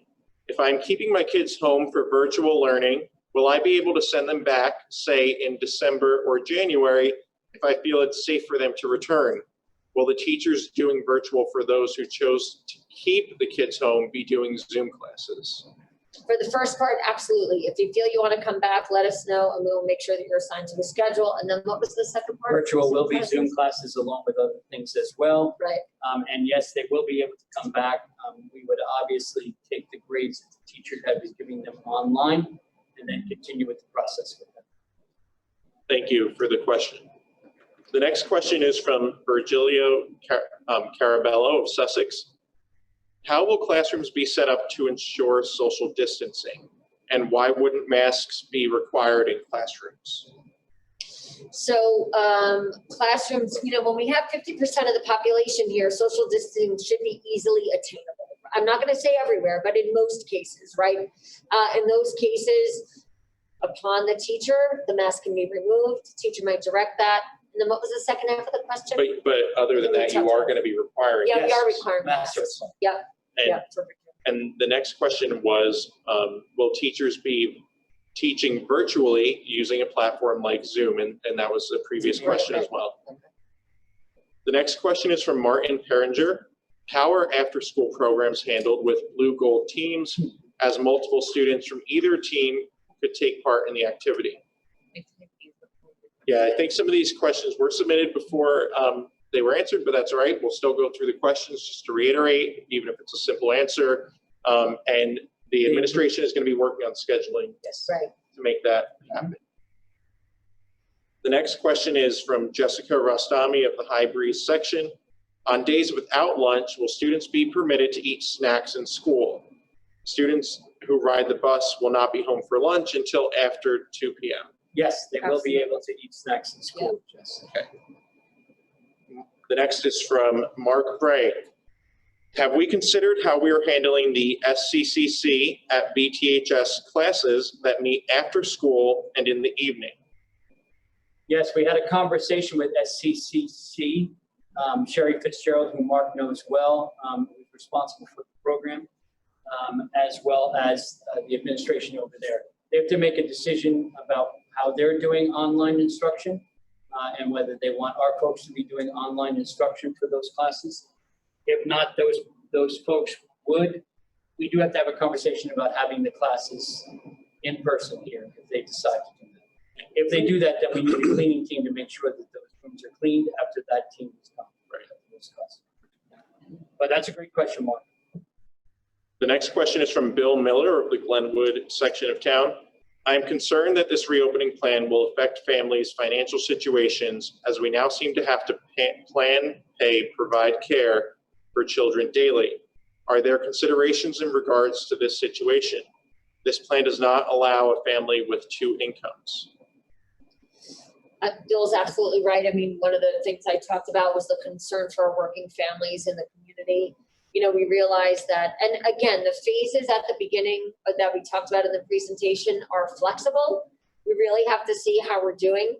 If we feel that we can bring people back sooner, we may. Like Brad asked before, if we have 50% of our families who decide to do virtual instruction, there's no reason why we couldn't have more people live. So it really does depend on a couple of different factors that will happen over the next couple of weeks. But Mr. Miller's question goes to the heart of all of our concerns, which is our working families who are worried about child. The next comment is from David Sanick of Sussex. This reopening is not realistic for working parents. Yes. And that speaks to the same concern as the previous comment. The next comment is from Dana Cook of Lake Conway. How will the school determine what students are blue or gold team? Will it be alphabetical or based on families' needs? For example, if I need my children in school certain days due to childcare, will I be able to choose that team, or will it be alphabetical? It's not alphabetical, right? We talked a little bit about using families, addresses, neighborhoods to assign blue and gold. Once we get to that point, I would suggest you give us a call so that we can talk about that in more detail. Okay. Janet McConis, is it possible to clean buses after each school drop-off in the morning before picking up the next group of children? Seating will be contaminated if not cleaned. Also, when will a child or their at-home learning day be able to, on their at-home learning day, be able to speak with their teacher if they need help? They would speak to the teacher on the virtual days, which would be the Wednesdays. Teachers will also be working after the students have left in the afternoon. So I would assume that would be a time when they would be able to talk to the teacher as well. And I don't know if Mr. Right, and Cummings doesn't follow up on the busing. The cleansing on the busing, I know that the buses are being cleaned every night, but I did not know whether they were cleaned between. Right. So Dr. McKay was saying, if you couldn't hear that, the buses are going to be cleaned every night, but Steve, can you talk a little bit more about their cleaning protocols? Yeah, we will ask those drivers and make sure that they have the supplies they need to clean in between routes. But it will not be as comprehensive as what they do when they get back to their bus yards in the evenings. Thank you. The next question is from Tim Shortman of Barry Lakes. Clarification on the off days during phase 2. Will there be virtual learning on your team's off days? Ultimately, 2 days in person and 3 days virtual, or is it 3 days of learning, 2 in school, 1 day virtual? This was a question that was brought up previously, and the answer is that students will be learning in some way 5 days a week. Patty Thomasberger of Highland Lakes. I think you need to require the teachers to have their temperatures taken before they enter the school, just like the students. You know, when we talked about that, and you know, I think that was the feeling actually of you know, some other folks. The challenge that we face is that if teachers check at home before they get in, it gives us the opportunity to find a substitute teacher should we need one. The last thing we want is for a teacher to come to school and have their temperature taken, and for us to have to send them home and to start the process all over again of having to, you know, having to find somebody to sub for them. So while I agree with that concern, I really do believe that we have professionals in our district who will take things seriously and take the temperature at home and go through the same protocols. And when they sign in, you know, when they sign in for the day, they're basically attesting that they have not, you know, they don't have any symptoms of COVID. So I understand and I hear Patty's comments. Logistically, I'm not sure how we can handle it. We do need to make sure that we get our teachers in so we can teach. And we absolutely need to know before they get here about subs. We absolutely have to think it has to be something that's done in the early morning before they come to school. You have to give it at least an hour to try to find sub. The next comment is from Kathy Labar. Will back to school nights and conferences be virtual/phone calls? I would say we talked a little bit about back to school nights. I would imagine right now we're looking at virtual back to school nights. It's something that we've been talking with the administrative team. As much as that's not, you know, as good as being in person, you know, we could never open our schools to hundreds and hundreds of parents. You know, we could look at some scaled back options, but I think to keep everybody safe, right now we're looking at virtual back to school nights. For parent teacher conferences, that's something we have to talk about still. Right, but tell Kathy, you can count on virtual. Yeah. And we have 3 more comments from the live stream. Colleen Greenhall of Vernon. COVID policies suggest room doors are left open for airflow. Yes. Active shooter policies suggest doors closed and locked. Yes. Which one will be followed? And it's really sad that we have to talk about this, but it is a reality. Yeah. So today, who is that? This was from Colleen. Colleen. Okay, so for Colleen, I can tell you that Scott Wallach was on a webinar today on school safety protocols for all of these kind of things. I don't know what the results were of that, but we'll have that for next week. So again, all of these things are still forthcoming. You're absolutely right. We need to keep the airflow going, but we have to worry about, and it's not just for, it's for the drills. We do the drills all the time in schools. So I know he was on a webinar today for school security, and we should have more of that information next week. Okay. The next comment was from Christina Cianellis of Sussex. Is there a plan for Glen Meadow Middle School sports during the school year and also after school activities at Glen Meadow? Yes, we had that discussion today. So they want to delay, like they're delaying up at the high school, the start of it. But we are going to work things out, and hopefully we can get those interscholastic sports going. But we did have a discussion about that today. Okay.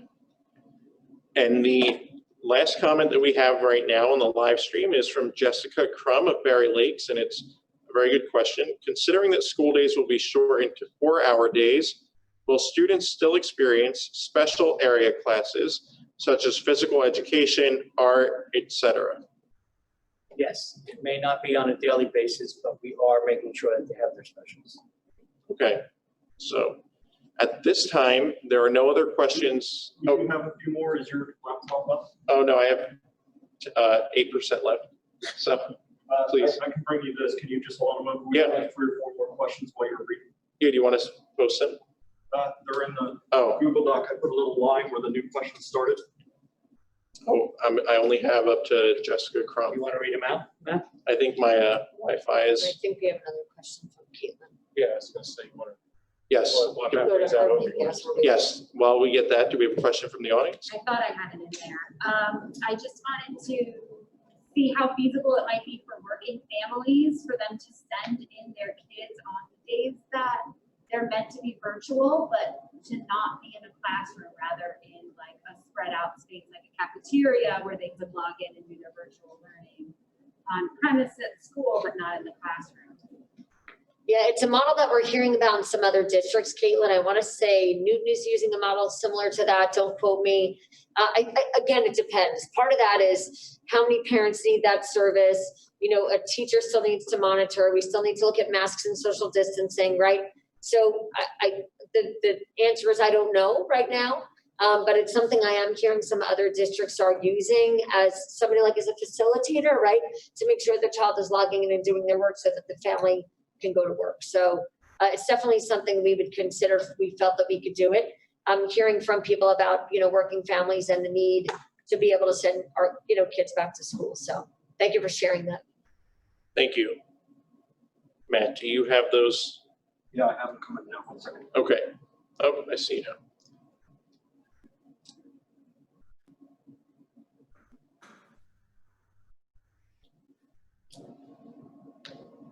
And I just want to thank everybody again for their patience with the technical glitches or trying to get this meeting facilitated today.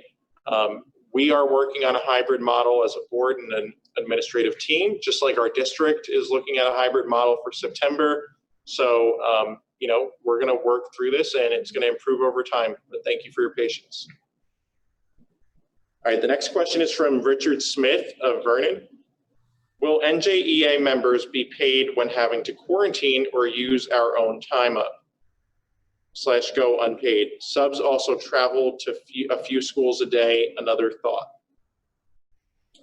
I think Mr. Kepnes was talking a little bit about some of the new federal guidance that's coming down. I don't know that we have an answer tonight. That's something that I think we're still working on. I don't know if Steve wants to speak to that or Chuck, but. Sure. I just need to get clarification, but the federal law does state that for various reasons related to COVID, whether you're symptomatic, whether you obviously test positive, and then there's more forgiving reasons why, if you're taking care of someone related to COVID, that the law does allow, I believe it's up to 2 weeks of use of sick time. So even if someone is not sick, they would be able to use their sick time, so they're not going necessarily unpaid. And if it's a 12-month person here in Vernon who has vacation days, they're not necessarily draining down their vacation time. But that, I was hesitant in putting that in the PowerPoint. I really want to make sure we fully understand these laws before we roll them out. So I would just like the opportunity to continue to look into these and firm them up probably by next Thursday. Okay. But it's a good question, and thanks for asking. Thank you. Matt, I'm officially out of power over here. So I think you need to read the last few questions. We had one, and this might be for me anyways. Megan Arnold, are the kids going to be bringing their Chromebooks back and forth? So she's Highland Lakes. Okay, the question was, will the students have to bring their Chromebooks back and forth to school? Yes. I had a meeting this week with the county tech coordinators. There were about 12 of us from various districts. We talked about, the quick answer is, yeah, we think that some students will need to bring them back and forth. The real question is what grades? And so some said that they're doing 3rd through 12. You know, Lounsbury kind of makes sense to us, but that's a discussion to include the teachers on and the principals on. So maybe 4th through 12, it could be 6th through 12, but I know we plan on having some kids come back and forth. Okay. As that makes sense from a kind of pedagogy standpoint. So just to sum that up, in case the mic didn't pick it all up, yes, some students will be bringing their Chromebooks back and forth to school where it's deemed age appropriate.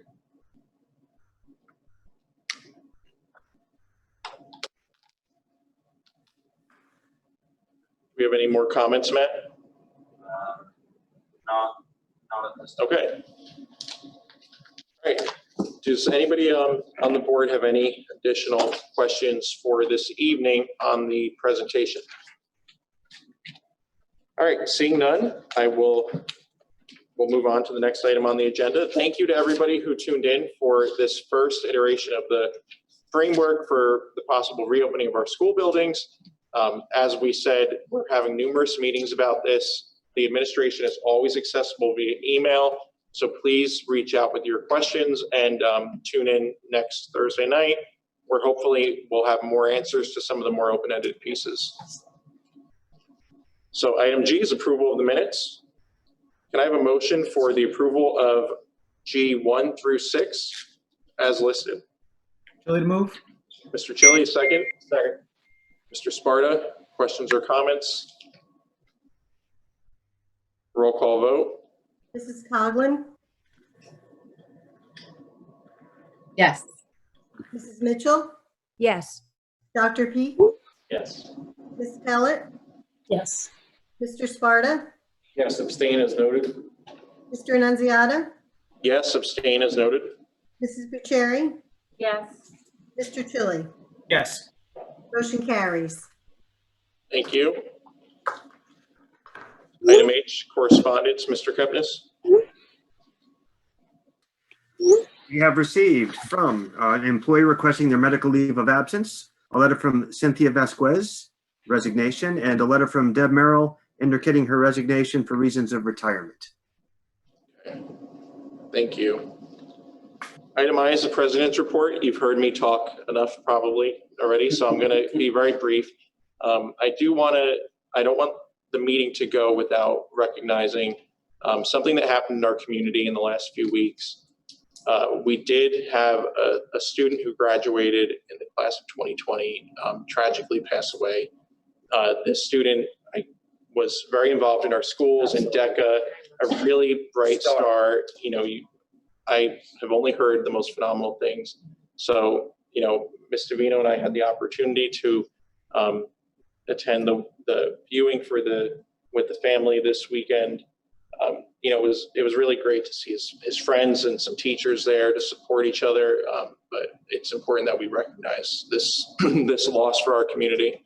So I'd like to just take a brief moment of silence for Sebastian.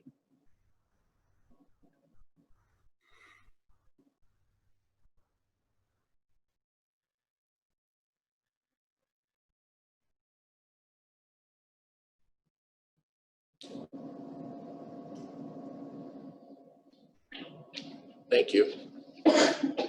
And that'll conclude my report for this evening. Thank you for doing that. Item J is the committee reports. I'll be quick. I'll say for negotiations, our next meeting is on July 22nd. Substantial progress continues to be made. I think we'll be in a position to review all tentative agreements on the 22nd. Thank you, Mr. Chili. On August 7th, we'll be having a buildings and grounds meeting. We will have several meetings, most likely once a week, to take tours and discuss anything that has to do with our buildings and grounds and just understand the protocols that are going to be put in place.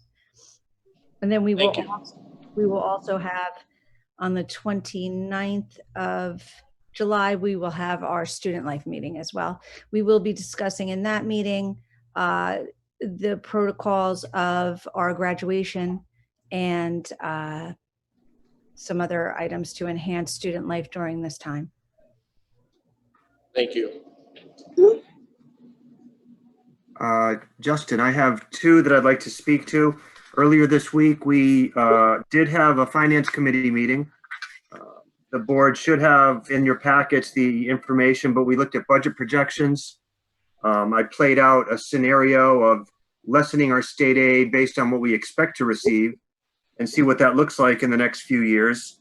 We looked at the pandemic-related expenses, which is largely the grant funds that we're going to receive are covering much of the expenses.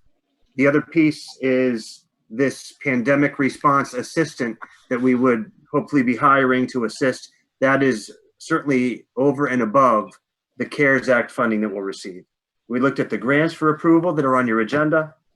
I'm pleased to announce we finally got approval for the Student Exchange Visitor Information System to receive students to come from overseas, foreign students to come into Vernon. I think that might be a long time out, especially with this pandemic, but we did finally get approval. And then I did have to undergo a procurement audit. The Department of Agriculture did an audit. They hired an auditing firm. It took several months to finalize this, but ultimately, at the end of the day, I do need to ask the board to approve a couple forms just to verify that we're doing things the way the Department of Agriculture likes us to do it in terms of purchasing our food or purchasing any equipment.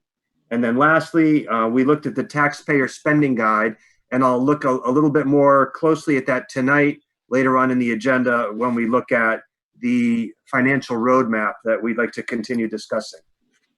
That was finance. In addition, I wanted to give the board an update on the referendum committee. On June 10th, we had a Zoom meeting with most of the members of the committee. The agenda was to inform them of the referendum needs because of our reductions in state aid. We talked about the process to bring information to a referendum, which would include talking to bond counsel, architect, getting state approval for a bona fide project, going down to Trenton to get what's called local finance board approval to take on debt.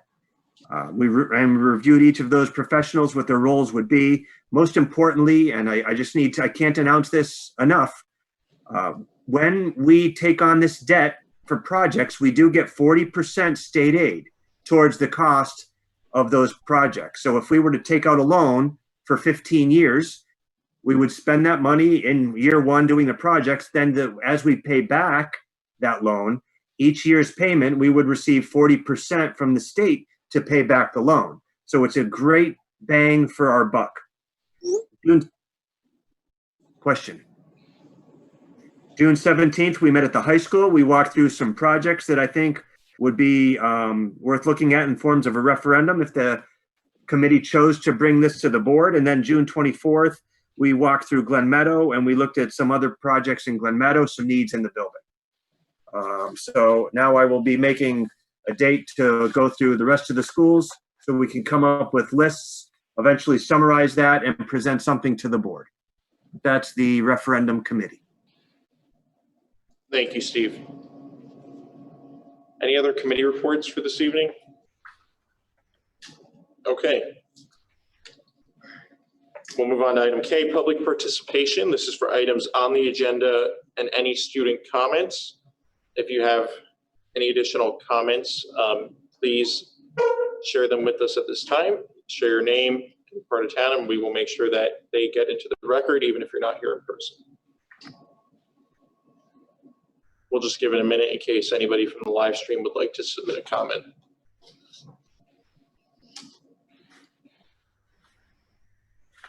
How's it looking, Matt? Sorry, I forgot that there was a separate comment section, so I told everyone the next one is coming up at the end of the agenda. So oh, okay. This one second. Do we still have many viewers? There are still 148. Okay. Good. You still have the list of questions there? My battery's dead. What's that? My computer battery died. Do you have the paper one? Oh, yes. The last question was about bringing Chromebooks back and forth to school. Joe Piccarillo felt his question wasn't answered. I asked him to try to clarify, but I'm not sure he's still in the chat room. I don't see. So I don't know if you want to revisit his. Oh, yeah. I mean, we could definitely revisit that. I think it was the same question that. He felt it wasn't answered. Okay. Do you want the question here? Yeah, if you don't mind, I'm sorry. Yeah, okay. So Joe's question was, I have a child in an ICR setting, he's part of the Blue Group. Is he able to also attend in person on the Bull days, if only to receive his therapy, speech, OT, PT in person? And Joe might not have heard the response to Caitlin. Like, it depends on when he typed in, you know what I mean? So what we responded to Caitlin, but I'll respond to Joe because I'm assuming that he's watching right now, is that we talked about testing.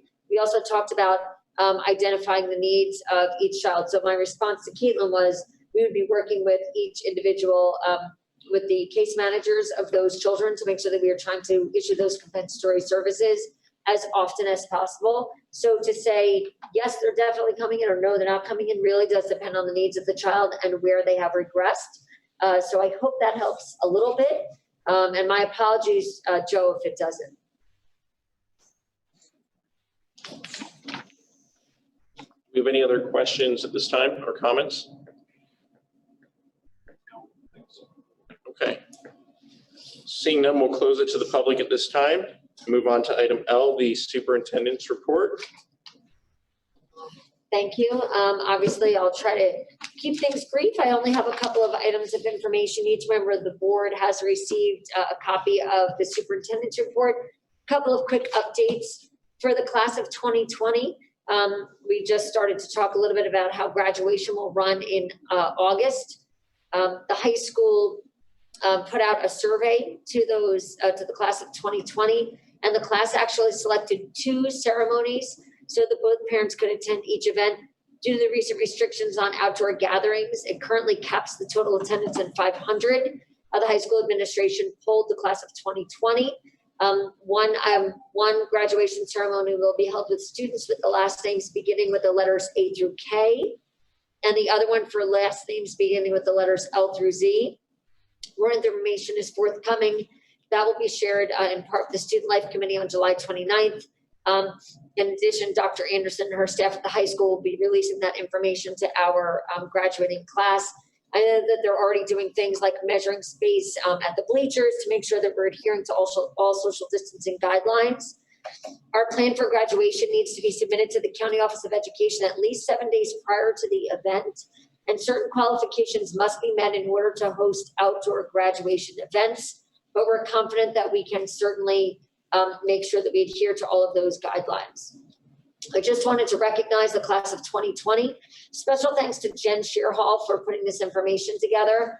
83.4% of our students will be pursuing a higher level education. 48.9% of students will be attending a 4-year college in the fall. Several students have qualified for the New Jersey STARS program, which means they receive full tuition at SCCC for being in the top 15% of the class, and we're very grateful for that. Some noteworthy schools where our students will be attending, places like Brown University, Embry-Riddle, Aeronautical University, Florida State, NJIT, James Madison, Penn State, Rensselaer Polytechnic Institute, Rutgers, Seton Hall, Stevens Institute of Technology, Temple University, Virginia Tech, University of Pennsylvania, and many others. We couldn't be more proud of our high school graduates.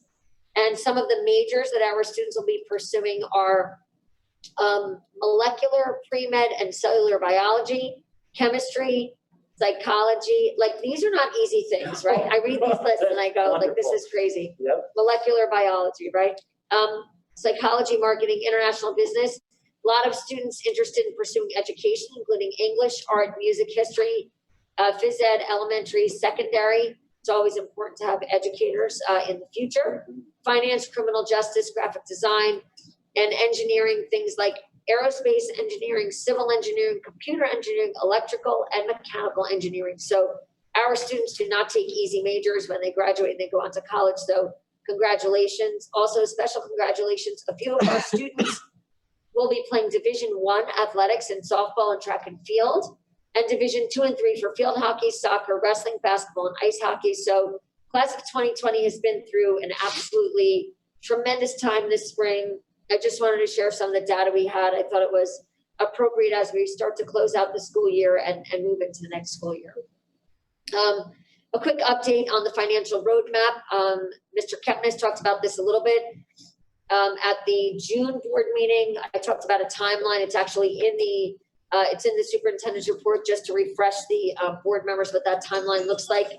Due to COVID-19 and the challenges we're facing with reopening the district, the The timeline for the roadmap may need to be flexible. However, so far we are on track for that timeline. I just wanted to remind everyone that we are continuing to talk about that. At the last meeting, the Board of Education provided feedback regarding core values. And I'll just read a few of them. I won't go through the whole thing, but we did talk about exploring potential revenue sources, recognition of the return not replace. We talked about tightening schedules, transferring teachers in order to keep as many high qualified staff as possible. You know, a lot of people talking about remaining a comprehensive high school, diversity of program, academic excellence, a range of extracurricular activities.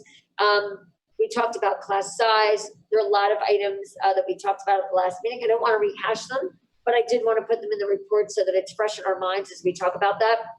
Stakeholder input opportunities will begin shortly. Dr. McKay and I will be hosting town hall and coffee meetings. They're listed in the superintendent's report. We'll get them on the website along with locations and Zoom links. So these are not just live, but they're Zoom also. So the first one is Monday, July 27th. That's a couple of weeks away right here, 6:30 in the high school cafeteria. Masks on or Zoom from home. Then we'll do a coffee meeting over at the Walnut Ridge School. And that's for somebody who maybe wants to come in the morning. That'll be on August 6th at 8 o'clock in the morning. We'll have another town hall meeting on August 11th at 6:30 p.m. And these are all opportunities for our stakeholders to start to talk to Dr. McKay and I about the core beliefs of our community. So Mr. Kepnes is talking about the financial roadmap. He's working on the financial end. Chuck and I have the responsibility of working with the board, with our faculty, with our staff, and with our parents, finding out what you value in our district, the things that are meaningful for your children. I just read some of the majors that our children are leaving Vernon High School to pursue. That kind of demonstrates to me some evidence that we've got a lot of children interested in engineering and the sciences, as well as some other fields. So we're going to work with the community this summer to take those core values, bring them back, and then to work with the Board of Education to create that financial roadmap that we started to talk about in June. So I just wanted to remind everybody out there that the budget is now a 12-month-a-year process. It's something that we take very seriously. We're working on it quite hard already. So that concludes my report. Just thank you. If I could, Yes, Karen, just one point with the graduations. Yes. Could somebody make sure they get in touch with Mr. Foley for the lights for the second one? We already talked about that. Okay, Yeah, but because we ran into it one year where it was good cloud point though, cover Brad. and it got dark. Thank you. Yes. I know. Yes, exactly. And that's controlled by a computer out in like Yeah. Pennsylvania or something. Yeah, no, that's a great. Also, you talked about the high school graduation, but what about the 8th grade advancement? Are there any? Yeah, the 8th grade advancement ceremony, the schedule has remained the same from the beginning. I want to say it's August 3rd at 9 a.m. I have to check my calendar, but that has not changed. So that date remains the same. I do not have further information on social distancing guidelines, masks, number of people in attendance. I do know that we have to follow the same protocols. Yes, it is Monday, August 3rd at 9 a.m. I will have to provide some more information on that, Jen, not just for you, but for all the families who are worried about our 8th grade advancement. We do have lots of students. We want to make sure that we get them in a healthy and safe manner, and we want to make sure that we can have their parents there as well, right? So I will have to get back to you with more information on that. And for the board members who are not here in person. Yeah, our remote. I'll send this to their homes. Yeah, we have invitations for the graduation ceremony at the high school and information on that for all of you. I'll have this sent to your homes. Okay. Item 1, informational matters. I just wanted to congratulate Lisa Herkler. She's a Glen Meadow Middle School art teacher. She's making a national presentation on July 27, 2020 for NASCO, which is a national school distributor, on her research work and findings of the development of a social justice book club that she began when she was an art teacher at Vernon Township High School. In addition, Lisa Herkler presented on this topic at the AENJ Art Teacher Convention, NJEA Teacher Convention, and for this year's New Jersey County Teachers of the Year. Lisa Herpler is the 2015-16 Sussex County Teacher of the Year and is a nationally board certified teacher. Lisa will be bringing her social justice book club into Glen Meadow Middle School this fall. So once again, thank you, Lisa, to your dedication, hard work, and congratulations on your accomplishments. Job well done. Okay, good. Shall I continue? Please. Recommendations number 2A. It is recommended that the board approve phase 1 and phase 2 of the Vernon High School athletics program beginning July 13th, 2020 and July 27th, 2020 respectively, based on NJSIAA guidelines. Can we have a motion for recommendation 2A? Chili to move. Mr. Chili, a second. Sparta, second. Mr. Sparta, questions or comments? Seeing none, can we please have a roll call vote? Mrs. Mitchell, Yes. Dr. Peak, Yes. Ms. Pellet, Yes. Mr. Sparta, Yes. Mr. Nunziata, Yes. Mrs. Bucieri, Yes. Mr. Chili, Yes. Mrs. Coughlin. Yes. Motion carries. Thank you. Letter B, it is recommended that the board approve the position of trauma-informed coordinator with the associated job descriptions, one position for the district at $4,983, and one position for each of our schools at $3,500 to be paid for with CARES Act funding, attachment E. We have a motion for recommendation 2B. Chili to move. Mr. Chili, a second. Second. Mr. Sparta, questions or comments? Thank you for providing the job descriptions in advance of the meeting. Can we please have a roll call vote? Dr. Peak, Yes. Ms. Pellet, Yes. Mr. Sparta, Yes. Mr. Nunziata, Yes. Mrs. Bucieri, Yes. Mr. Chili, Yes. Mrs. Coughlin, Yes. Mrs. Mitchell. Yes. Motion carries. Thank you. Letter C, it is recommended that the board approve the following faculty, staff resignations, retirements, terminations, leaves, transfers, assignment changes, appointments, stipends, salary adjustments, student teaching, mentoring as listed. And for the board, it is the table at the bottom of page 3 onto page 4 and 5, and there is one on the addendum for the board. And we are pulling the last one which on the regular agenda, the adjustment in position. Ms. Rustami, I'm pulling that. We'll revisit that in August. Okay, can we have a motion for recommendation 2C? Chili to move. Mr. Chili, a second. Second. Mr. Sparta, questions or comments? Seeing none, can we please have a roll call vote? Ms. Pellet, Yes. Mr. Sparta, Yes. Mr. Nunziata, Yes. Mrs. Bucieri, Yes. Mr. Chili, Yes. Mrs. Coughlin, Yes. Mrs. Mitchell, Yes. Dr. Peak. Yes. Motion carries. Thank you.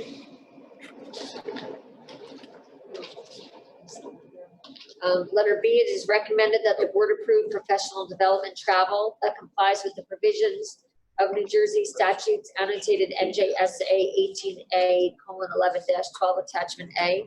Okay, letters are off, Yeah, I so we are noticed going to that. call that D. Sorry, thank you. We have a motion for recommendation 2D. Chili to move. Second. Second. Mr. Sparta, questions or comments?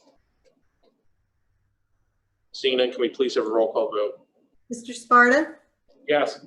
Mr. Nunziata, Yes. Mrs. Bucieri, Yes. Mr. Chili, Yes. Mrs. Coughlin, Yes. Mrs. Mitchell, Yes. Dr. Peak, Yes. Ms. Pellet. Yes. Motion carries. Thank you. The next item we'll call E, right, is my assumption. Yes. Letter E, it is recommended that the board approve the harassment, intimidation, and bullying, school safety, and random drug testing reports, attachment B. Can we have a motion for recommendation 2E? Chili to move. Mr. Chili, a second. Second. Mr. Sparta, questions or comments? Seeing none, can we please have a roll call vote? Mr. Nunziata, Yes. Jerry, Yes. Mr. Chili, Yes. Mrs. Coughlin, Yes. Mrs. Mitchell, Yes. Dr. Peak, Yes. Ms. Pellet, Yes. Mr. Sparta. Yes. Motion carries. Letter F, it is recommended that the board approve Mr. Anthony Galante as the trainer for teachers, RPOs, and case managers as part of the virtual SCM Safe Crisis Management Training at an hourly rate of $68.64 for 24 hours, totaling $1,647.36. Can we have a motion for recommendation 2F? Chili to move. Mr. Chili, second. Second. Mr. Sparta, questions or comments? Seeing none, can we please have a roll call vote? Mr. Annunziata? Yes. Mrs. Bucieri? Yes. Mr. Chili? Yes. Mrs. Coughlin? Yes. Mrs. Mitchell? Yes. Dr. Peak? Yes. Mrs. Pellet? Yes. Mr. Sparta? Yes. Motion carries. Letter G, it is recommended that the board approve the following list of teachers and case managers as part of the recertification virtual SCM Safe Crisis Management Training at a prorated curriculum total of $143 per person. The table is at the bottom of page 6 and the top of page 7. Can we have a motion for recommendation 2G? Chili to move. Mr. Chili, second. Second. Mr. Sparta, questions or comments? I have a quick question. When is the training taking place? Is it during the school day or after, or during the summer? I believe the recertification piece, Teresa, will take place in the summertime, and the certification will happen later on, like in September. So recertification, I think, might be August, but it could be anytime after we approve it, of course. And then the other would be closer to September, the regular certification. And then that would be during the day or after the school day? Is this in addition? For the aides, it would be in addition to the school day, Yeah. after the school.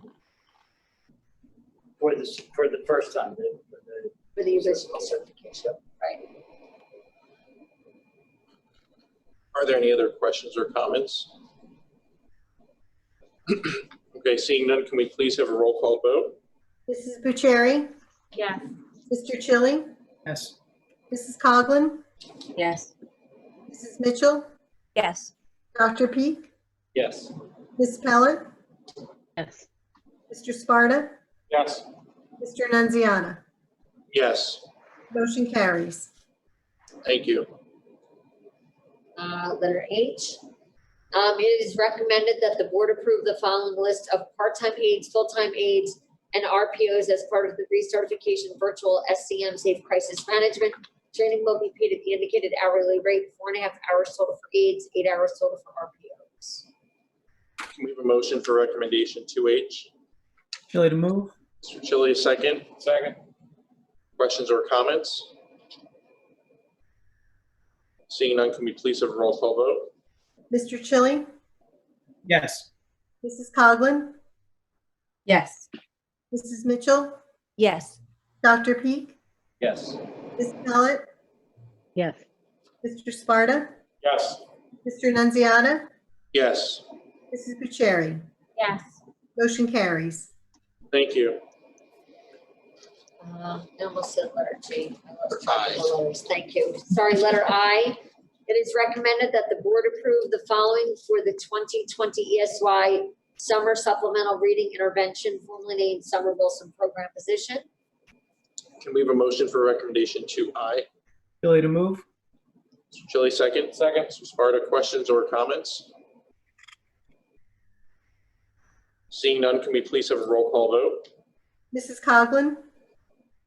Yes. Mrs. Mitchell? Yes. Dr. Peak? Yes. Ms. Pellet? Yes. Mr. Sparta? Yes. Mr. Annunziata? Yes. Mrs. Bucieri? Yes. Mr. Chili? Yes. Motion carries. Thank you.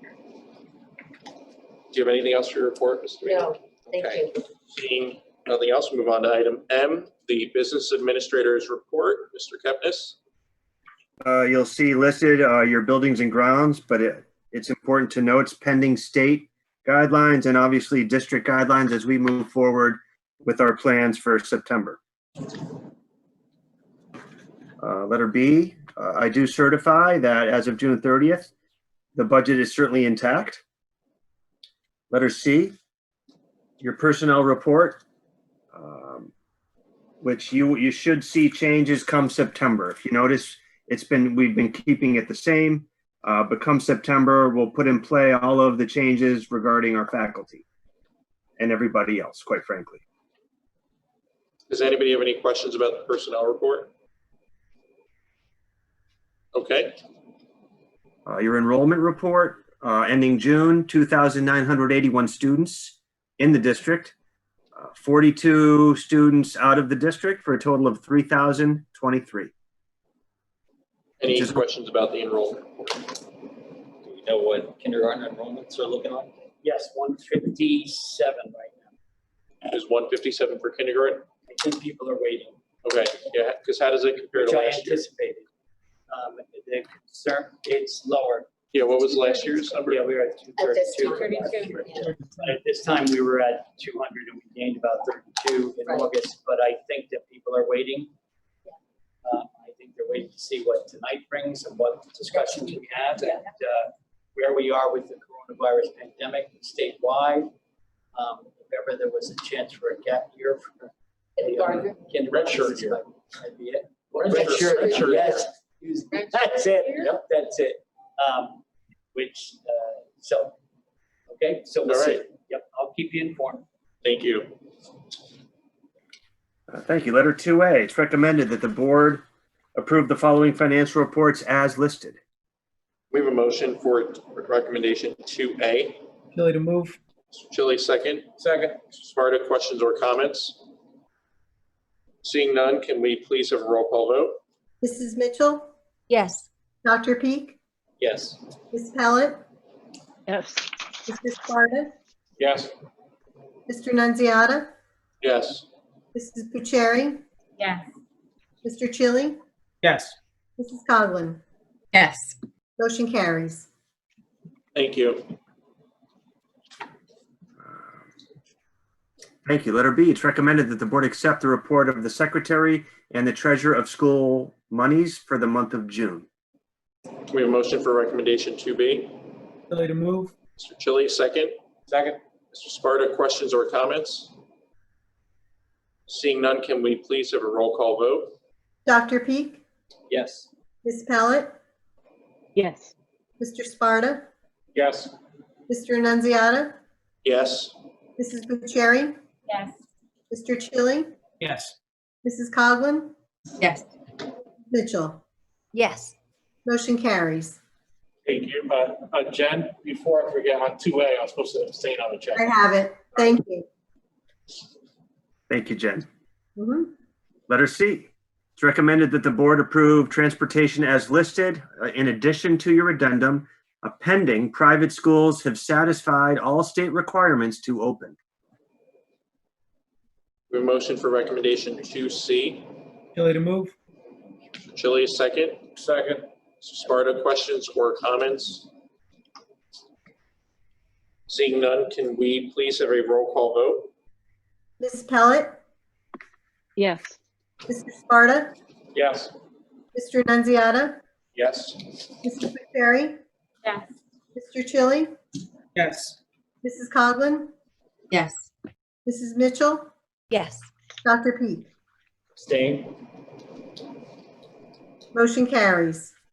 Thank you. Letter D, it's recommended that the board approve the tuition contracts listed in the chart. In addition to your addendum, there's some listed there as well. We have a motion for 2D. Chili to move. Mr. Chili, a second. Second. Sparta, questions or comments? I just have two. One, I just want to point out, thanks to Dr. Pete serving at Northern Hills, we received a discount on those tuitions. So that's appreciative of his time for that. And two, I think in June, I made the same comment I'm going to make tonight about our out-of-district placement students. They very much deserve all this placement and go into the schools that can provide the education and the services that they need. The public just needs to understand that these are tuition rates that we have to pay. And when it comes to budget time, they need to take that into consideration when they look at our overall budget. I think last month we had 1.3 or 1.5 million. We have another 1.5 million here tonight, including what's on the addendum. So, you know, these tuitions are very expensive, but they're kids that are very deserving of it as well. Thank you. Do you have any other questions or comments? All right, seeing none, can we please have a roll call vote? Mr. Sparta, Yes. Mr. Nunziata, Yes. Mrs. Bucieri, Yes. Mr. Tilly, Yes. Mrs. Coughlin, Yes. Mrs. Mitchell, Yes. Dr. Peak, Abstain? Ms. Pellet. Yes. Motion carries. Thank you. Thank you. Letter E. It's recommended that the board approve the Chapter 192, 193 non-public services agreement between the board and the Sussex County Ed Service Commission for the 2021 school year. A motion for recommendation 2E. Ability to move? Mr. Chili, second. Second. Mr. Sparta, questions or comments? Seeing none, can we please have a roll call vote? Mr. Nunziata, Yes. Mrs. Bucieri, Yes. Mr. Chili, Yes. Mrs. Coughlin, Yes. Mrs. Mitchell, Yes. Dr. Peak, Abstain? Ms. Pellet, Yes. Mr. Sparta. Yes. Motion carries. Thank you. Letter F. It's recommended that the board approve the agreement for ancillary educational services for the 2021 school year between the board and the Sussex County Ed Services Commission. And we have a motion for recommendation 2F. Ability to move? Mr. Chili, a second. Second. Mr. Sparta, questions or comments? Seeing none, can we please have a roll call vote? Mr. Nunziata, Yes. Mrs. Bucieri, Yes. Mr. Chili, Yes. Mrs. Coughlin, Yes. Mrs. Mitchell, Yes. Dr. Peak, Abstain? Ms. Pellet, Yes. Mr. Sparta. Yes. Motion carries. Thank you. Letter G. It's recommended that the board approve permitting the following student to attend the Vernon Township Public Schools according to your policy number 5111. We have a motion for recommendation 2G. Ability to move? Mr. Chili, second. Second. Mr. Sparta, questions or comments? And this is not a contract or monetary approval, right? So we can do an all in favor vote. All in favor? Aye. Aye. All opposed? Motion carries. 2H. Thank you. It's recommended the board approve the creation of one additional part-time custodial position and to authorize your business administrator, myself, to advertise for the vacancy. The position will also periodically assist in the maintenance department. Can we have a motion for recommendation 2H? Ability to move? Mr. Chili? Second. Second, Mr. Sparta. Questions or comments? All in favor? No, it's money. For the creation of the position. Leads to Okay, money. we'll do a roll call vote on that. Justin, can I just, Yes. do we know the salary on this? Yeah, this would coincide, we do, it would be about 22,000. I would have to look in, this is a position that would coincide with the VTEA contract. They're a custodian. It would be step one on the part-time custodial salary guide. Okay, thank you. All right, we'll do a roll call vote. Mr. Chili, No. Mrs. Coughlin, No. Mrs. Mitchell, No. Dr. Peak, Yes. Ms. Pellet, Yes. Mr. Sparta, Yes. Mr. Nunziata, Yes. Mrs. Bucieri. Yes. Motion carries. Thank you. Letter I. It's recommended the board approve the creation of the position Pandemic Response Assistant with the associated job description, which you should have in your packet. For the purposes listed, this position will pay the same as the part-time custodial position and will only be temporary until it is no longer needed based on the COVID-19 pandemic.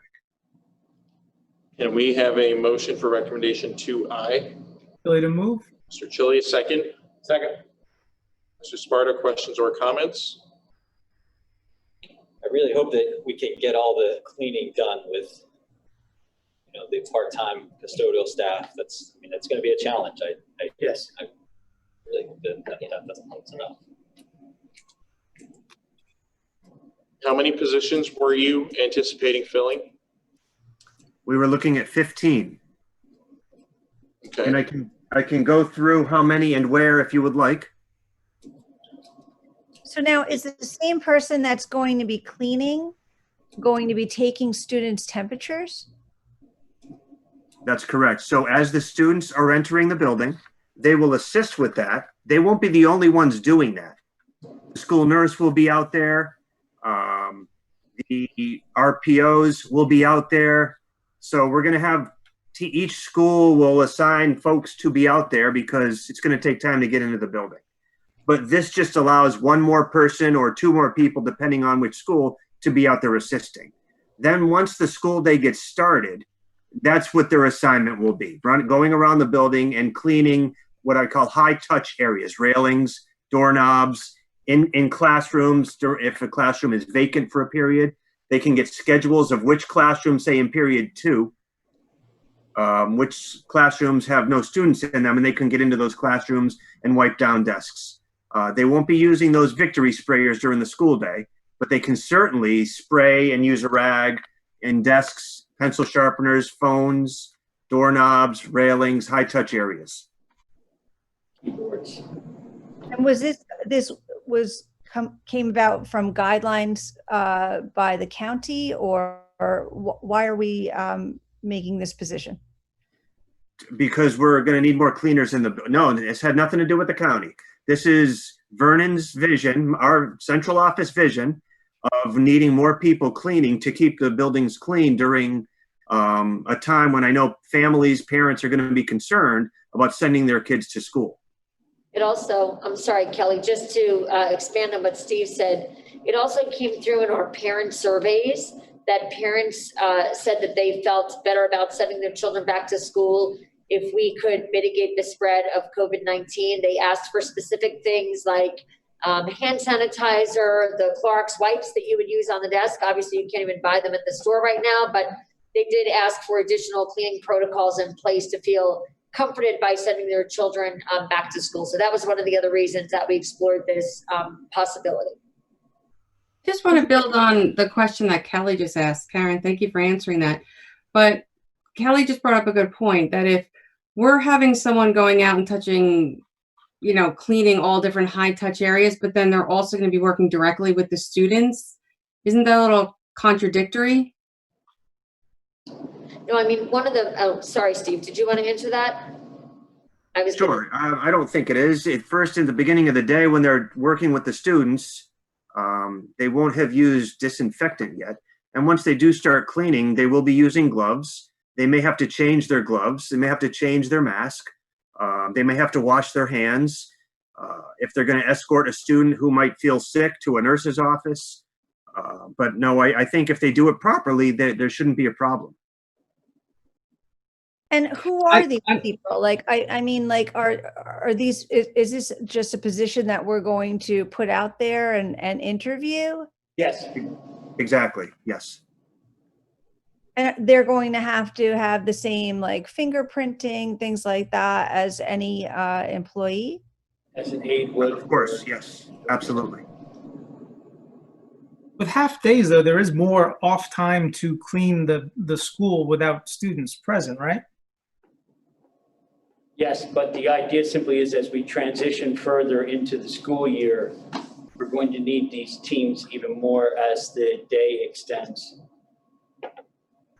So as the day extends, but maybe not necessarily right from phase 1 and 2. Yes, although I am concerned about phase 1 and 2 and parents' concern about hygiene. As Karen stated, it was one of the most important things that they put on the survey. Will these individuals be using the misting machine that will disinfect all of the rooms each The one day? that is working after school. But not during the day. Not during the day. Right. Yeah, I guess I'm just concerned that you're mixing hygiene and working with students. So if you have someone touching high risk areas and cleaning it, and then we were just told we're going to be transporting a student or something, like, how can that be done well? Like, that's what I'm just trying to imagine. Like, yes, it sounds as though we're trying to kill two birds with one stone, but maybe not. I don't know. I'm just trying to figure out how that gets done. Teresa, that's a good question. One of the things we didn't really get in depth on was training. We touched upon it a little bit tonight, but everybody has to be trained in new protocols, right? That's everybody from teachers to administrators to the pandemic response team. We even said in our office in Walnut Ridge, we said, but we have to get a thermometer for here, right? Because we need to be able to check ourselves if we need to. Of course, we're going to check at home before we come in. But if there's any doubt or concern, just little things that we haven't really thought about. Of course, we have a nurse and all that kind of thing. But now that Walnut Ridge will be going to Cedar Mountain, we can't go down the hall for any of that kind of stuff anymore. We really have to make sure that we're caring for each other. So the training is really important. I mean, hand sanitizer has already been dispensed and located throughout the buildings. I think Steve is working on increasing the amount of locations for hand sanitizer stations. But all those protocols have to be adhered to. So one of the other things on the slideshow talks about the restocking of PPE. Steve just talks about gloves. So all this goes back to training. We would have to emphasize with these assistants that the protocols are that when you use, when you're checking the child for temperature, I don't know if you remember, I mentioned, the thermometer does not touch the child's forehead. They'd be wearing gloves during that. When they're done with that, the gloves come off, they wash their hands or sanitize their hands, put gloves back on, put on additional or appropriate PPE to do the wiping down of the tables or the desk or the high touch areas. And then if they're transitioning to something else later, it's discarding a disposable gown or disposable gloves, washing the hands.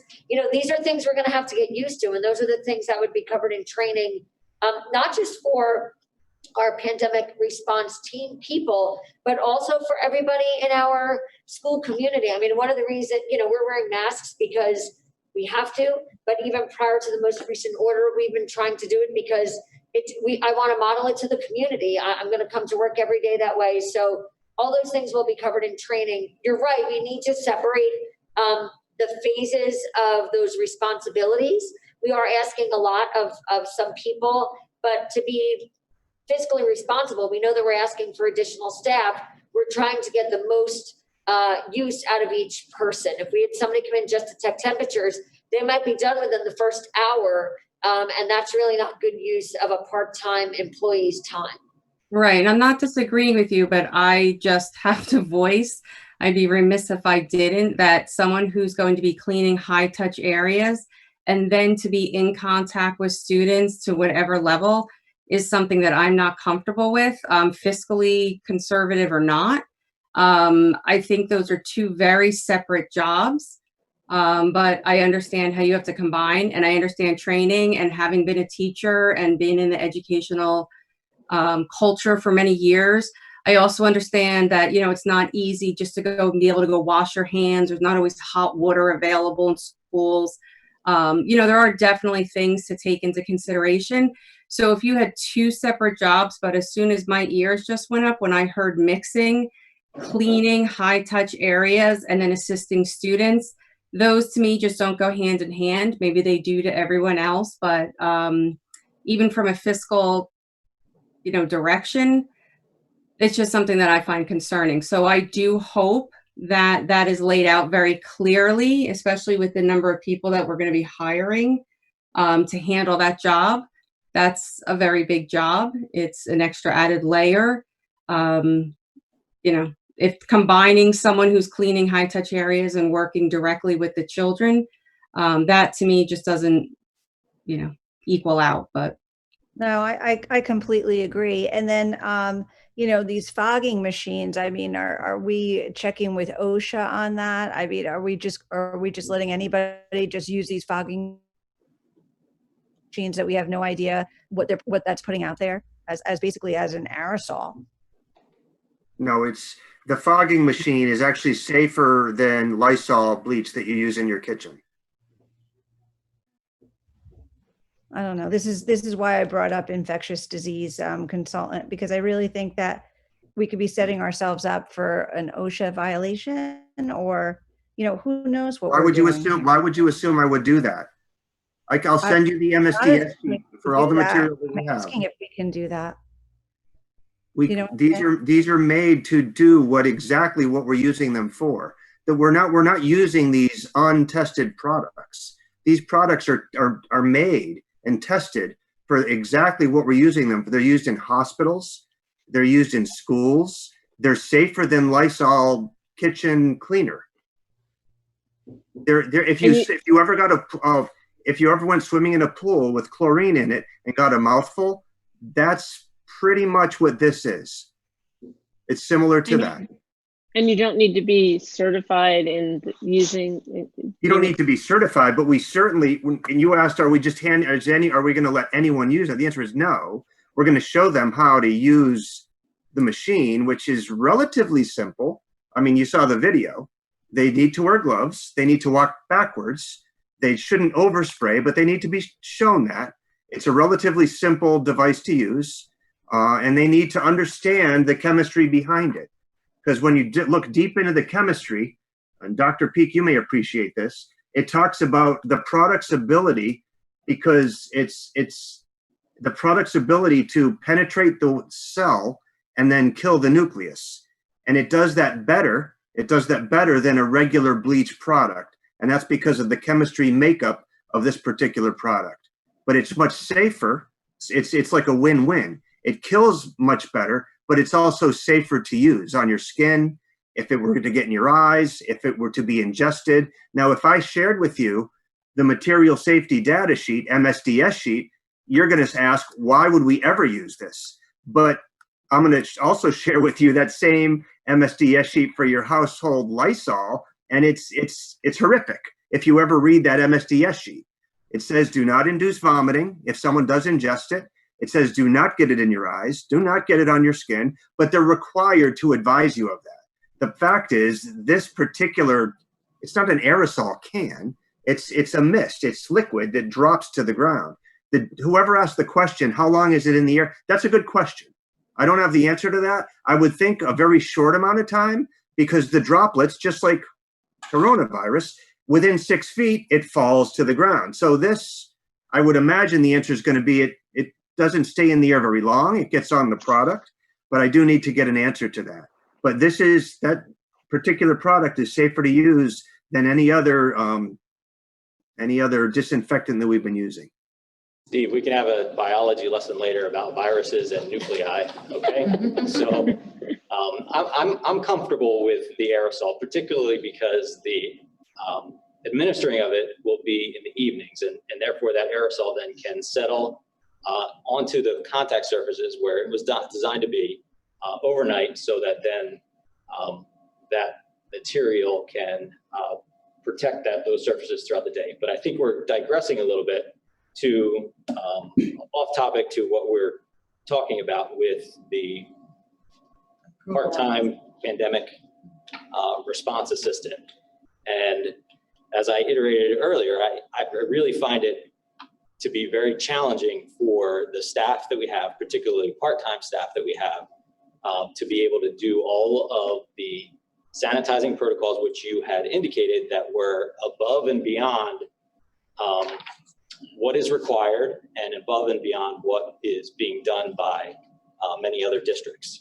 So I'm not very concerned about the student and cleaning interaction. If anything, that person is probably cleaner than the student.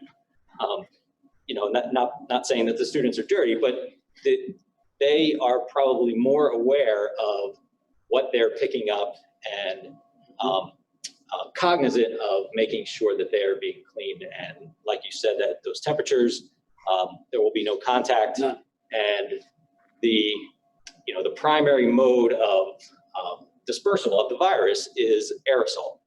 And so I think Jennifer mentioned this earlier.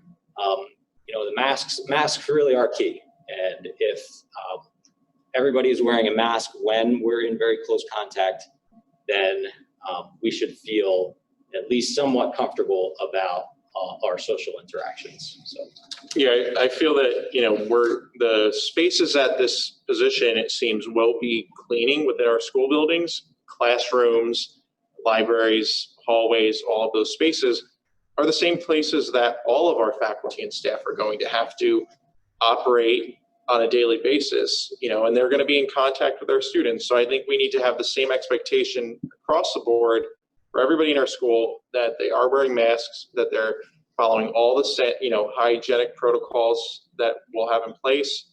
And, I'm not concerned about the contactless temperature taking. I'm not worried so much with temperature taking either, but the only thing they had that caught my eye is escorting. Like just someone who is going around cleaning high touch areas, and then after that, then to interact with the students. If the person shows up and their job begins at 8 and at 8:05, they're starting to take temperatures before the day even begins. I mean, that's their job. That's fine. I don't have an issue with that. It's when then they move into the cleaning the high touch areas, and then from there to then go and start having student contact. That's the part that I'm just trying to figure out. I mean, if you break it up at the very beginning of their day that they do the temperatures, I don't really have a big issue with that either, because they wouldn't have started working on high touch areas. But when you start combining the two after the cleaning begins, that's the part that I am concerned with. I'll go out on a limb and say Steve can use the fogger, anybody can use the fogger. Love you too, Brad. No problem, Steve.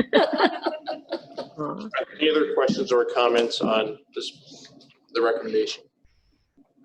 My only concern is that I feel like, I would hope that existing staff could do some of the cleaning, especially when there's going to be more hours of the day where their students aren't in the building. Because I'm trying to envision how they're going to be cleaning the populated areas while students are in the building. They're not going to go into a classroom or classes in session and clean the unused desks, right? So they're going to be at that point cleaning bathrooms and hallways.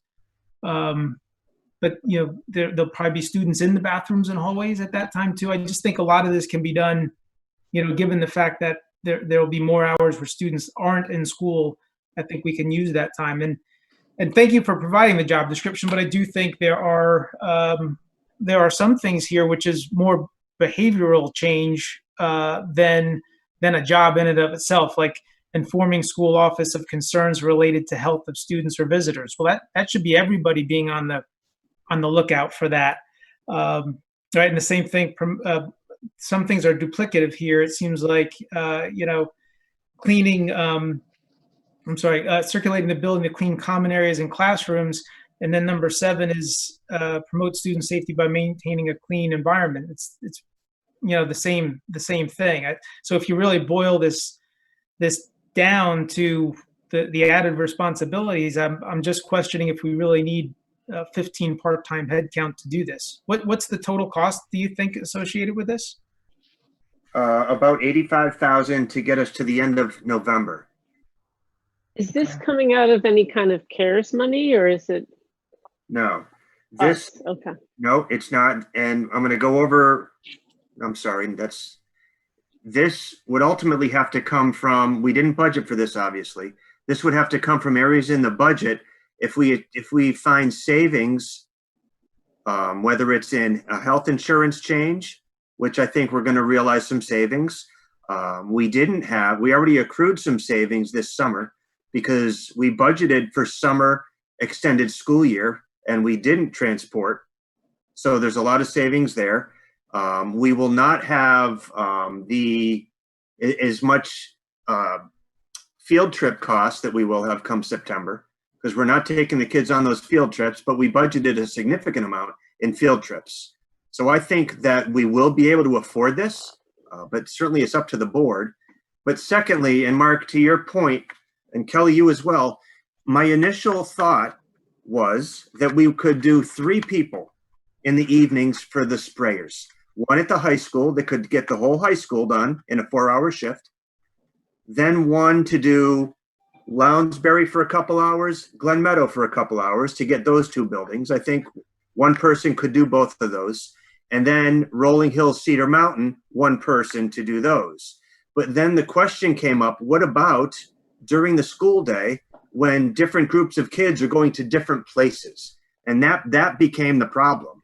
And I'll start with the high school. As they're changing classes, we certainly don't have the staff to wipe down a classroom every time a different group of students comes in. So this vision is 2 additional folks in the AM for 4 hours and 2 additional folks in the PM. That way, in the AM, those 2 could run around hitting doorknobs, hitting high touch areas, railings, maybe bathrooms. We don't do that on a regular basis. Our custodial staff in a normal situation is limited during the school day. It's the group of custodians that come in after the school day. That's when the team comes in to clean the building. So this was really in the name of getting additional cleaners in the building. The custodians in the building during the school day, they're putting out a lot of fires. They're moving tables in cafeterias, but they're not cleaning classrooms. So we'll have, I think, 2 at the high school until about 3 o'clock. But how are you cleaning classrooms in the school day when there are students there? I just don't. It would have to be. Classrooms that'll be open.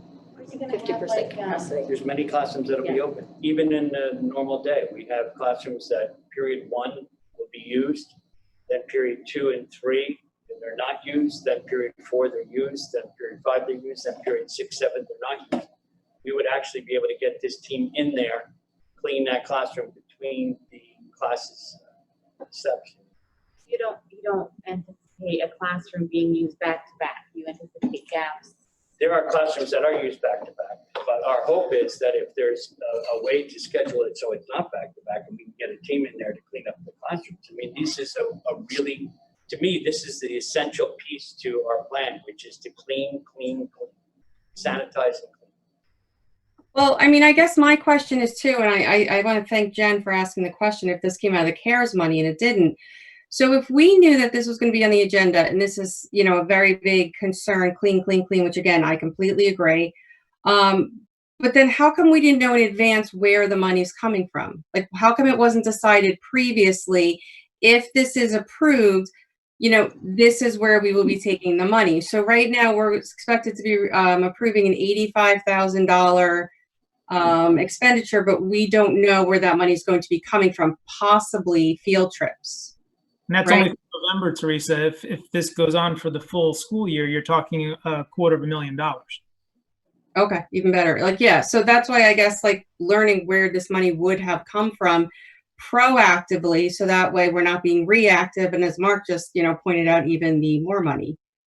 So, okay. Yeah, I think, Teresa, I was just going to respond. I think the reason why we weren't able to discuss it in June at our last meeting was that you know, we didn't have the plan from the governor until just a couple of weeks ago. And this is in response to not just the governor's plan asking us to social distance, but in response to what we heard from our community. Again, back to the parent survey that I talked about, in order to feel safe about sending their children to schools, they feel they need a higher level of hygiene and sanitization. And that's where this particular piece came from. Thank you. I don't think anybody It's really important to sanitize schools, but from a board perspective, $85,000 and not knowing where that money's coming from, that's another component. I mean, here we already are making teachers come back to school. They have no choice. And yet here we are trying to put an $85,000 topic in, as Mark just said, until November. I want, by all means, to clean, by all means. I want sanitary conditions for our students, for our teachers, for everybody in the school. But that's a huge expense to not know where the money's even going to be coming from. And if we've known for the past few weeks, it just would have been nice to know these things proactively, the financial aspect of it from that side. Plus, we already have aids in place that, you know, there has to be a certain amount of aids that aren't going to be utilized because of the lack of students. So why wouldn't they be escorting students and taking temperatures and things like that? Like, I don't understand why we're all of a sudden hiring, you know, 15 more people. Ellie, one of the goals, I'm sorry, and I think Jen had a question too. One of the goals is to try to keep as many of our folks here servicing our children as possible in any capacity, right? I mean, the benefit of our aides is that they know our children, they know our administrators, they know our teachers, they know our schools. And you're correct, there may be some aides who find themselves not servicing children in the traditional manner because those children have opted to stay home. And we would certainly offer them the opportunity to come on. as pandemic response assistants. It would give them the opportunity to work, but they'd have to be trained, right? Because we don't want to just say to an aide who used to serve a child doing trials in an ABA classroom, perhaps they've decided not to return or there's less children in that room. We'd have to make sure that they're trained so that they can do this particular job if they're interested. Well, I just don't now that brings up another point where, so is our plan to, have an issue with the amount of aides that we have? So we're going to hire different people, yet there are going to be aides that aren't going to have work and we're just going to abandon them? Is that? No. Well, Kelly, I mean, we're not going to abandon anybody. However, look, I mean, we're not obligated to hire 200 aides if their services are not needed. I mean, I hate to be that vocal about it in a public format. However, our teachers are under contract. Our aides, unfortunately, are not. I find tremendous value in what they do. They're outstanding. They serve our children in phenomenal capacities every day, but they do serve a role as employees in the district. So if the children are with us and the aides can be utilized, of course we're going to hire the aides. And they would be part of the children's regular educational program. They'd be part of the fabric of the needs of the child. But if aides are not needed, there's no obligation, unless I don't know something about the law. There's no obligation for us to hire them unless they are needed to service a child. We'd love to have them and use them in another capacity. We'd love to try to keep our people employed. Our first obligation has to be to health and safety. The second obligation has to be to delivering education. I understand that, but I would think that our aides know the school, know the children. I mean, why wouldn't we have them? Why are we? I just said they would. Yeah, they would be able to apply for this position. Literally what you just said. I just said that It would just, Kelly. it would just be how they're funding the position. It wouldn't necessarily mean that it wouldn't be aides. It would just mean that it would be coming out of this money instead of aid money. So it sounds like we're all in agreement that we feel that we need this the cleaning service. It's the question of where the money's coming from that seems to be concerning, right? Can we put this on, like, for example, put this because again, I'm completely for cleaning. It's like Jen said, it sounds like we're all pro cleaning, but we're going to be having a single topic meeting next week. And then that'll give a week for us to figure out where the finances are coming from. And then we'll know proactively next week. And then as long as everyone knows where the finances are coming, it sounds like this would be an easy pass. But at the moment, it's just questionable where we're going to get the money from. And as long as it's laid out where the money is coming from until at minimum November, and then vote on it next week. I mean, I don't want to jump on Steve's portion because he's the BA and I'm not. Part of the challenge with the iterations of this plan, there are so many things we don't know until we get further into it. So I certainly understand your reluctance and your hesitation. So, for example, we still don't know how many children are coming back virtually, right? So if we have 50% of our kids decide to stay home virtually, we have a lot more potential savings. I hate to say that, but that's something that we'll be dealing with. If things, it's very unpredictable at this time. So I certainly respect your desire to move it back to the next week. That's not, my decision. That's a board decision, but it does become very challenging. But at the same token, if you have 50% staying home, you might not need the amount of Of course, of cleaning. We won't need aides. There's a lot of things. But we don't know. I mean, the point is that we don't know, right? So, yeah. I mean, you're not going to hire them if we don't need them, right? We're just.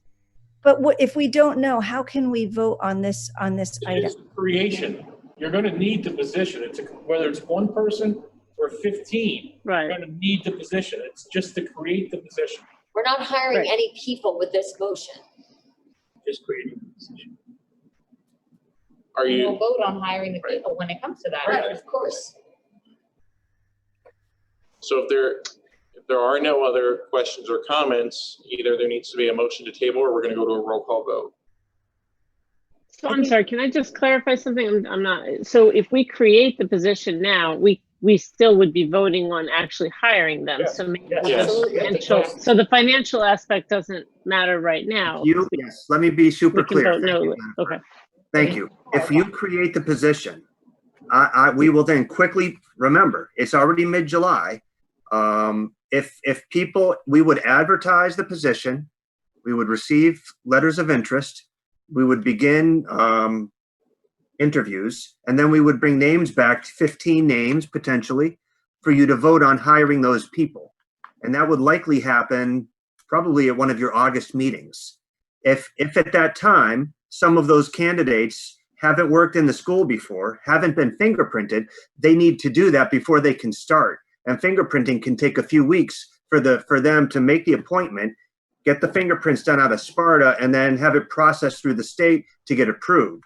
So even, I mean, I never mean to press the board, but even if you approve the position tonight, it is possible they're not ready for September 1st, depending on that fingerprinting process. And would So you're saying we need to get the ball rolling? Yes. Like we can, in the meantime, we can, before we actually go and hire people, we can get some clarification on the funding for this position. Yes, of course. Yes. All right. Again, it's field trip money, it's ESY transportation funds, and then it would be health benefits, depending on, and I got to speak carefully here, any changes in healthcare. I really feel like we need to. When they appear on the agenda, they're going to appear underneath pandemic response assistance, not as janitors. Right. Yep. Right. Kelly, what did I miss your comment? I just really want to table this. So you'll have to make a motion if you'd like to. Well, I'd like to make a motion to table it. Okay, is there a second on the motion to table? Second. Mr. Chili, can we have a roll call vote on the motion to table recommendation 2I? Mrs. Coughlin, If I vote yes, I'm voting to table, correct? And if I vote no, it's not tabled? I'm trying That's to follow. exactly right. Yes, correct. Okay. Yes, I'll table. Thank you. Mrs. Mitchell, Yes. Dr. Peak, No. Ms. Pellet, No. Mr. Sparta, No. Mr. Annunziata, No. Mrs. Bucieri, No. Mr. Chili. Yes. Motion does not carry. So the motion to table does not carry, right? Are there any other questions or comments before a roll call vote? Okay, seeing none, can we please have a roll call vote on recommendation 2I? Mrs. Coughlin, No. Mrs. Mitchell, No. Dr. Peak, Yes. Ms. Pellet, Yes. Mr. Sparta, Yes. Mr. Annunziata, Yes. Mrs. Bucieri, Yes. Mr. Chili. No. Motion carries. Thank you. Letter J, it's recommended that the board approve the following forms, procedures as required by the Department of Agriculture based on their procurement review of the Vernon School District. We have a motion for recommendation 2J. Chili to move? Mr. Chili, a second. Mr. Sparta, questions or comments? Seeing none, can we please have a roll call vote? Mrs. Mitchell, Yes. Dr. Peak, Yes. Ms. Pellet, Yes. Mr. Sparta, Yes. Mr. Annunziata, Yes. Mrs. Bucieri, Yes. Mr. Chili, Yes. Mrs. Coughlin. Yes. Motion carries. Thank you. Letter K, it's recommended the board approve the submission of the entitlement grant for the Individuals with Disabilities in Education Act, or IDEA, for state review and approval for the 2021 school year. We have a motion for recommendation K. Chili to move? Mr. Chili, a second. Second. Mr. Sparta, questions or comments? Seeing none, can we please have a roll call vote? Dr. Peak, Yes. Ms. Pellet, Yes. Mr. Sparta, Yes. Mr. Annunziata, Yes. Mrs. Bucieri, Yes. Mr. Chili, Yes. Mrs. Coughlin, Yes. Mrs. Mitchell. Yes. Motion carries. Thank you. Letter L, it's recommended the board approve the submission of the entitlement grant for Perkins Secondary Consolidated Formula Grant for review and state approval.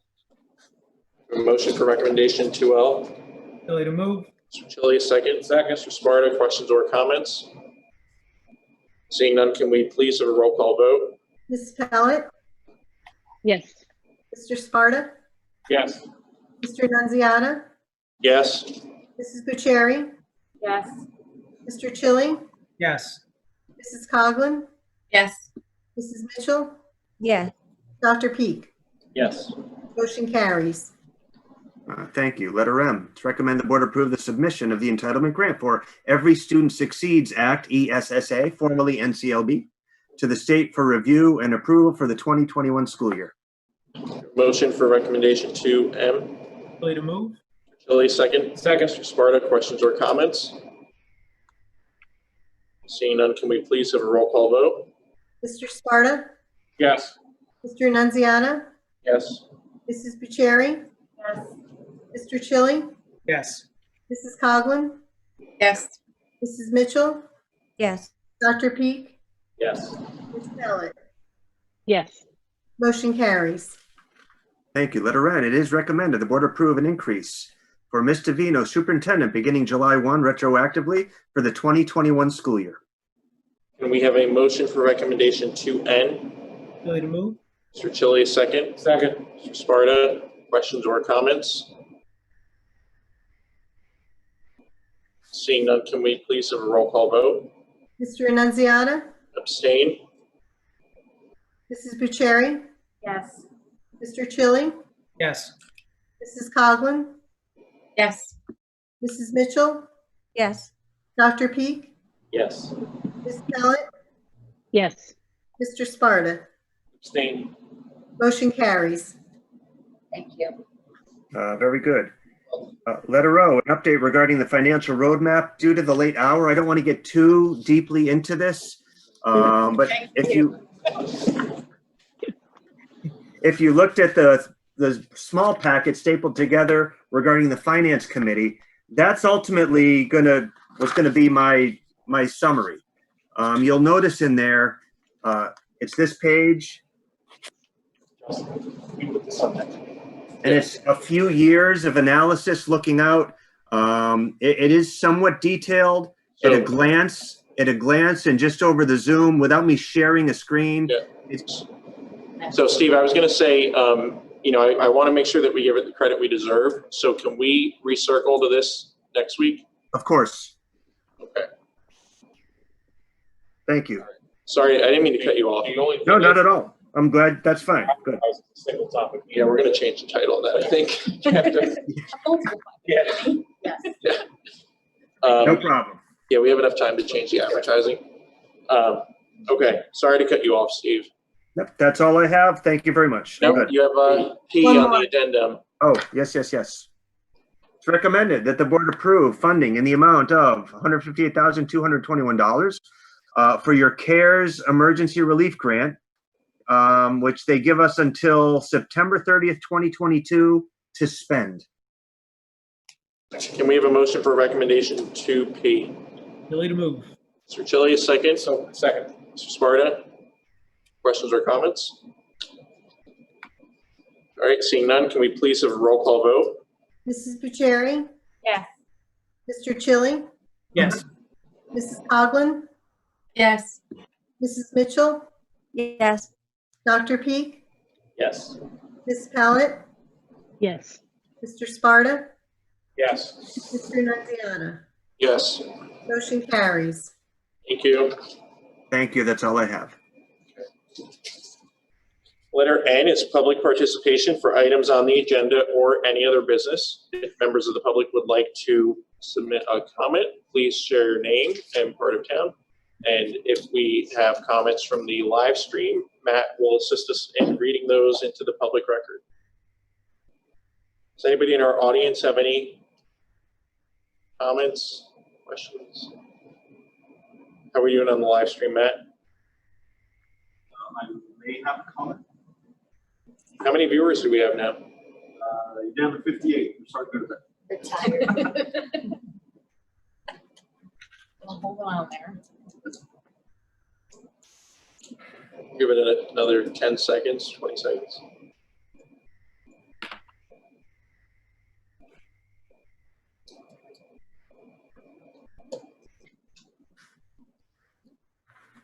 Anything? There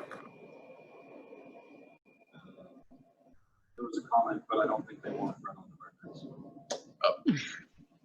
Okay. All right. So seeing no other comments, we'll close it to the public. Letter O is open board member forum. I'd like to start out by saying to the board that I sent an email last night, and I wanted to apologize for the tone of the email. I thought it was a little unprofessional, a little caustic for me.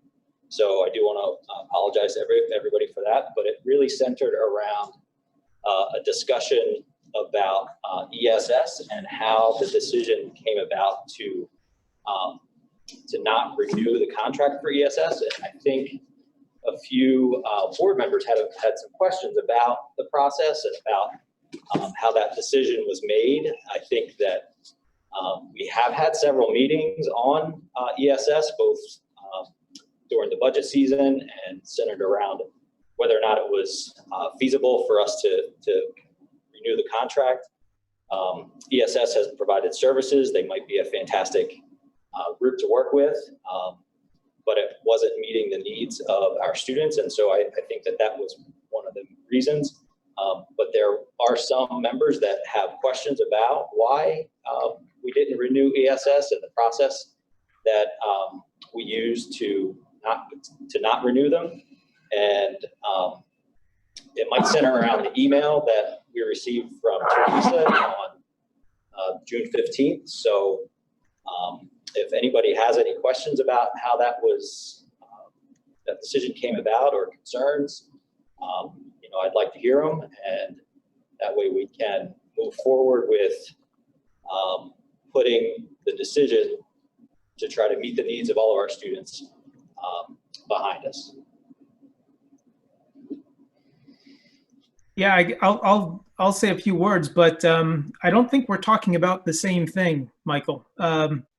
My concern isn't about the ESS decision, but there's only so much I can say in an open forum here.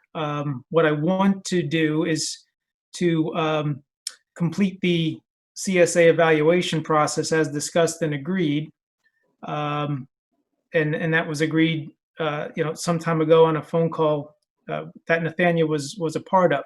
But it's not specific to the decision of not to choose ESS. But I don't think I can say much more than that. So I think there might be, I don't know, a miscommunication or misunderstanding of why I think we need to continue the conversation. Do the non-conflicted members, because this pertained to just the conclusion stages of the CSA evaluation, do the non-conflicted members feel that there is a need to have an additional executive session? I know it's late, either tonight or at the beginning of the meeting on the 23rd. I do, but you probably already know that. Right. So if you do, would you like to have that conversation tonight, right now after open board member forum, or on the 23rd before our meeting? I have nothing against having a conversation, but I'd prefer to have it next week. I'm fine on either date. And I don't think it'll be an extended conversation, but I'm knocking on wood about that.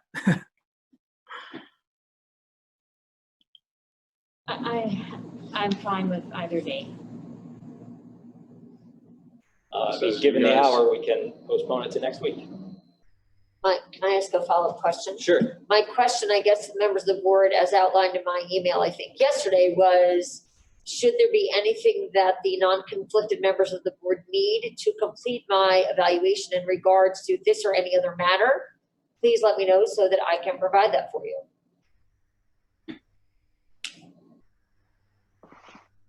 Okay. Do any other members want to chime in on the need to have an executive session tonight or next week? Next week is fine. It's already late. I'm fine with next week. Okay, all right, so we can, we'll have to adjust the advertising for next week's meeting anyway, so we can have a additional executive session put at the hour before the meeting. It was already advertised that way. Oh, it was? Okay. For the executive session. Okay. For next week and the 30th. Okay, thank you, Jennifer. You're welcome. Are there any other comments or questions for open board member forum? The only thing I'll say is, many of you know, I have a child going away to college next year. The amount of information I'm getting from that college as to what's going on, they're doing Facebook Live conversations every Tuesday, Thursday, 4 o'clock. You can type in your question right then and there. You can type it in afterwards, and then he answers it at the start of the next session. I would hope the administration would do something more outside of just these meetings, because obviously not everybody can get their questions in. I know you guys are always available by email, but sometimes that's not the best avenue to do it. I don't know if you guys can consider doing a Facebook Live thing at a couple of different times, try to get some more information out to people who need it. I have found it extremely helpful for me, considering what's going on in South Carolina to what's here, and so on and so forth. So I think any type of avenue we can utilize, we should be utilizing. I think that's a good suggestion. I mean, I know that when you've done the other Story Facebook time. Lives, like Yeah, I story know a lot of time, you people. get a lot of people and a lot of participation from people too. So, you know, especially as you have more concrete answers, I think that's a good idea. It's a good way to reach out. Any other questions? Yeah, I would just add a comment. I know sometimes it may not feel like it because of the amount of debate and stressful times, but I do want to thank the administration, Karen, Chuck, Steve. I know these are not easy times, to say the least, and I know you're putting in a lot of hours. So you may not always notice it, but thank you. Thank you. Much appreciated. Agreed. And I would also like to say a very special thank you to Mr. Foley and to the coaches and nurses and everyone who is making sports phase 1 for our student athletes this week that just began.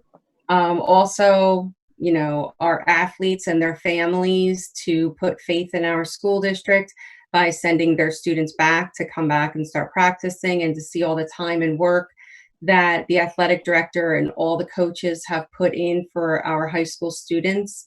That's excellent. So a big thank you to them, and also to the athletes and their families. That's it's a big endeavor for all, and also for the administration for supporting the athletes and the whole endeavor of it all. Thank you. Agreed. I was going to discuss planning for the board retreat tonight during open board member forum, but we will wait till next week to have that conversation due to the late hour. I think this officially counts as a retreat. I think so. Yeah, really. Yeah. All right. Any other questions or comments? All right, seeing none, can we have a motion to adjourn? Chilly to move.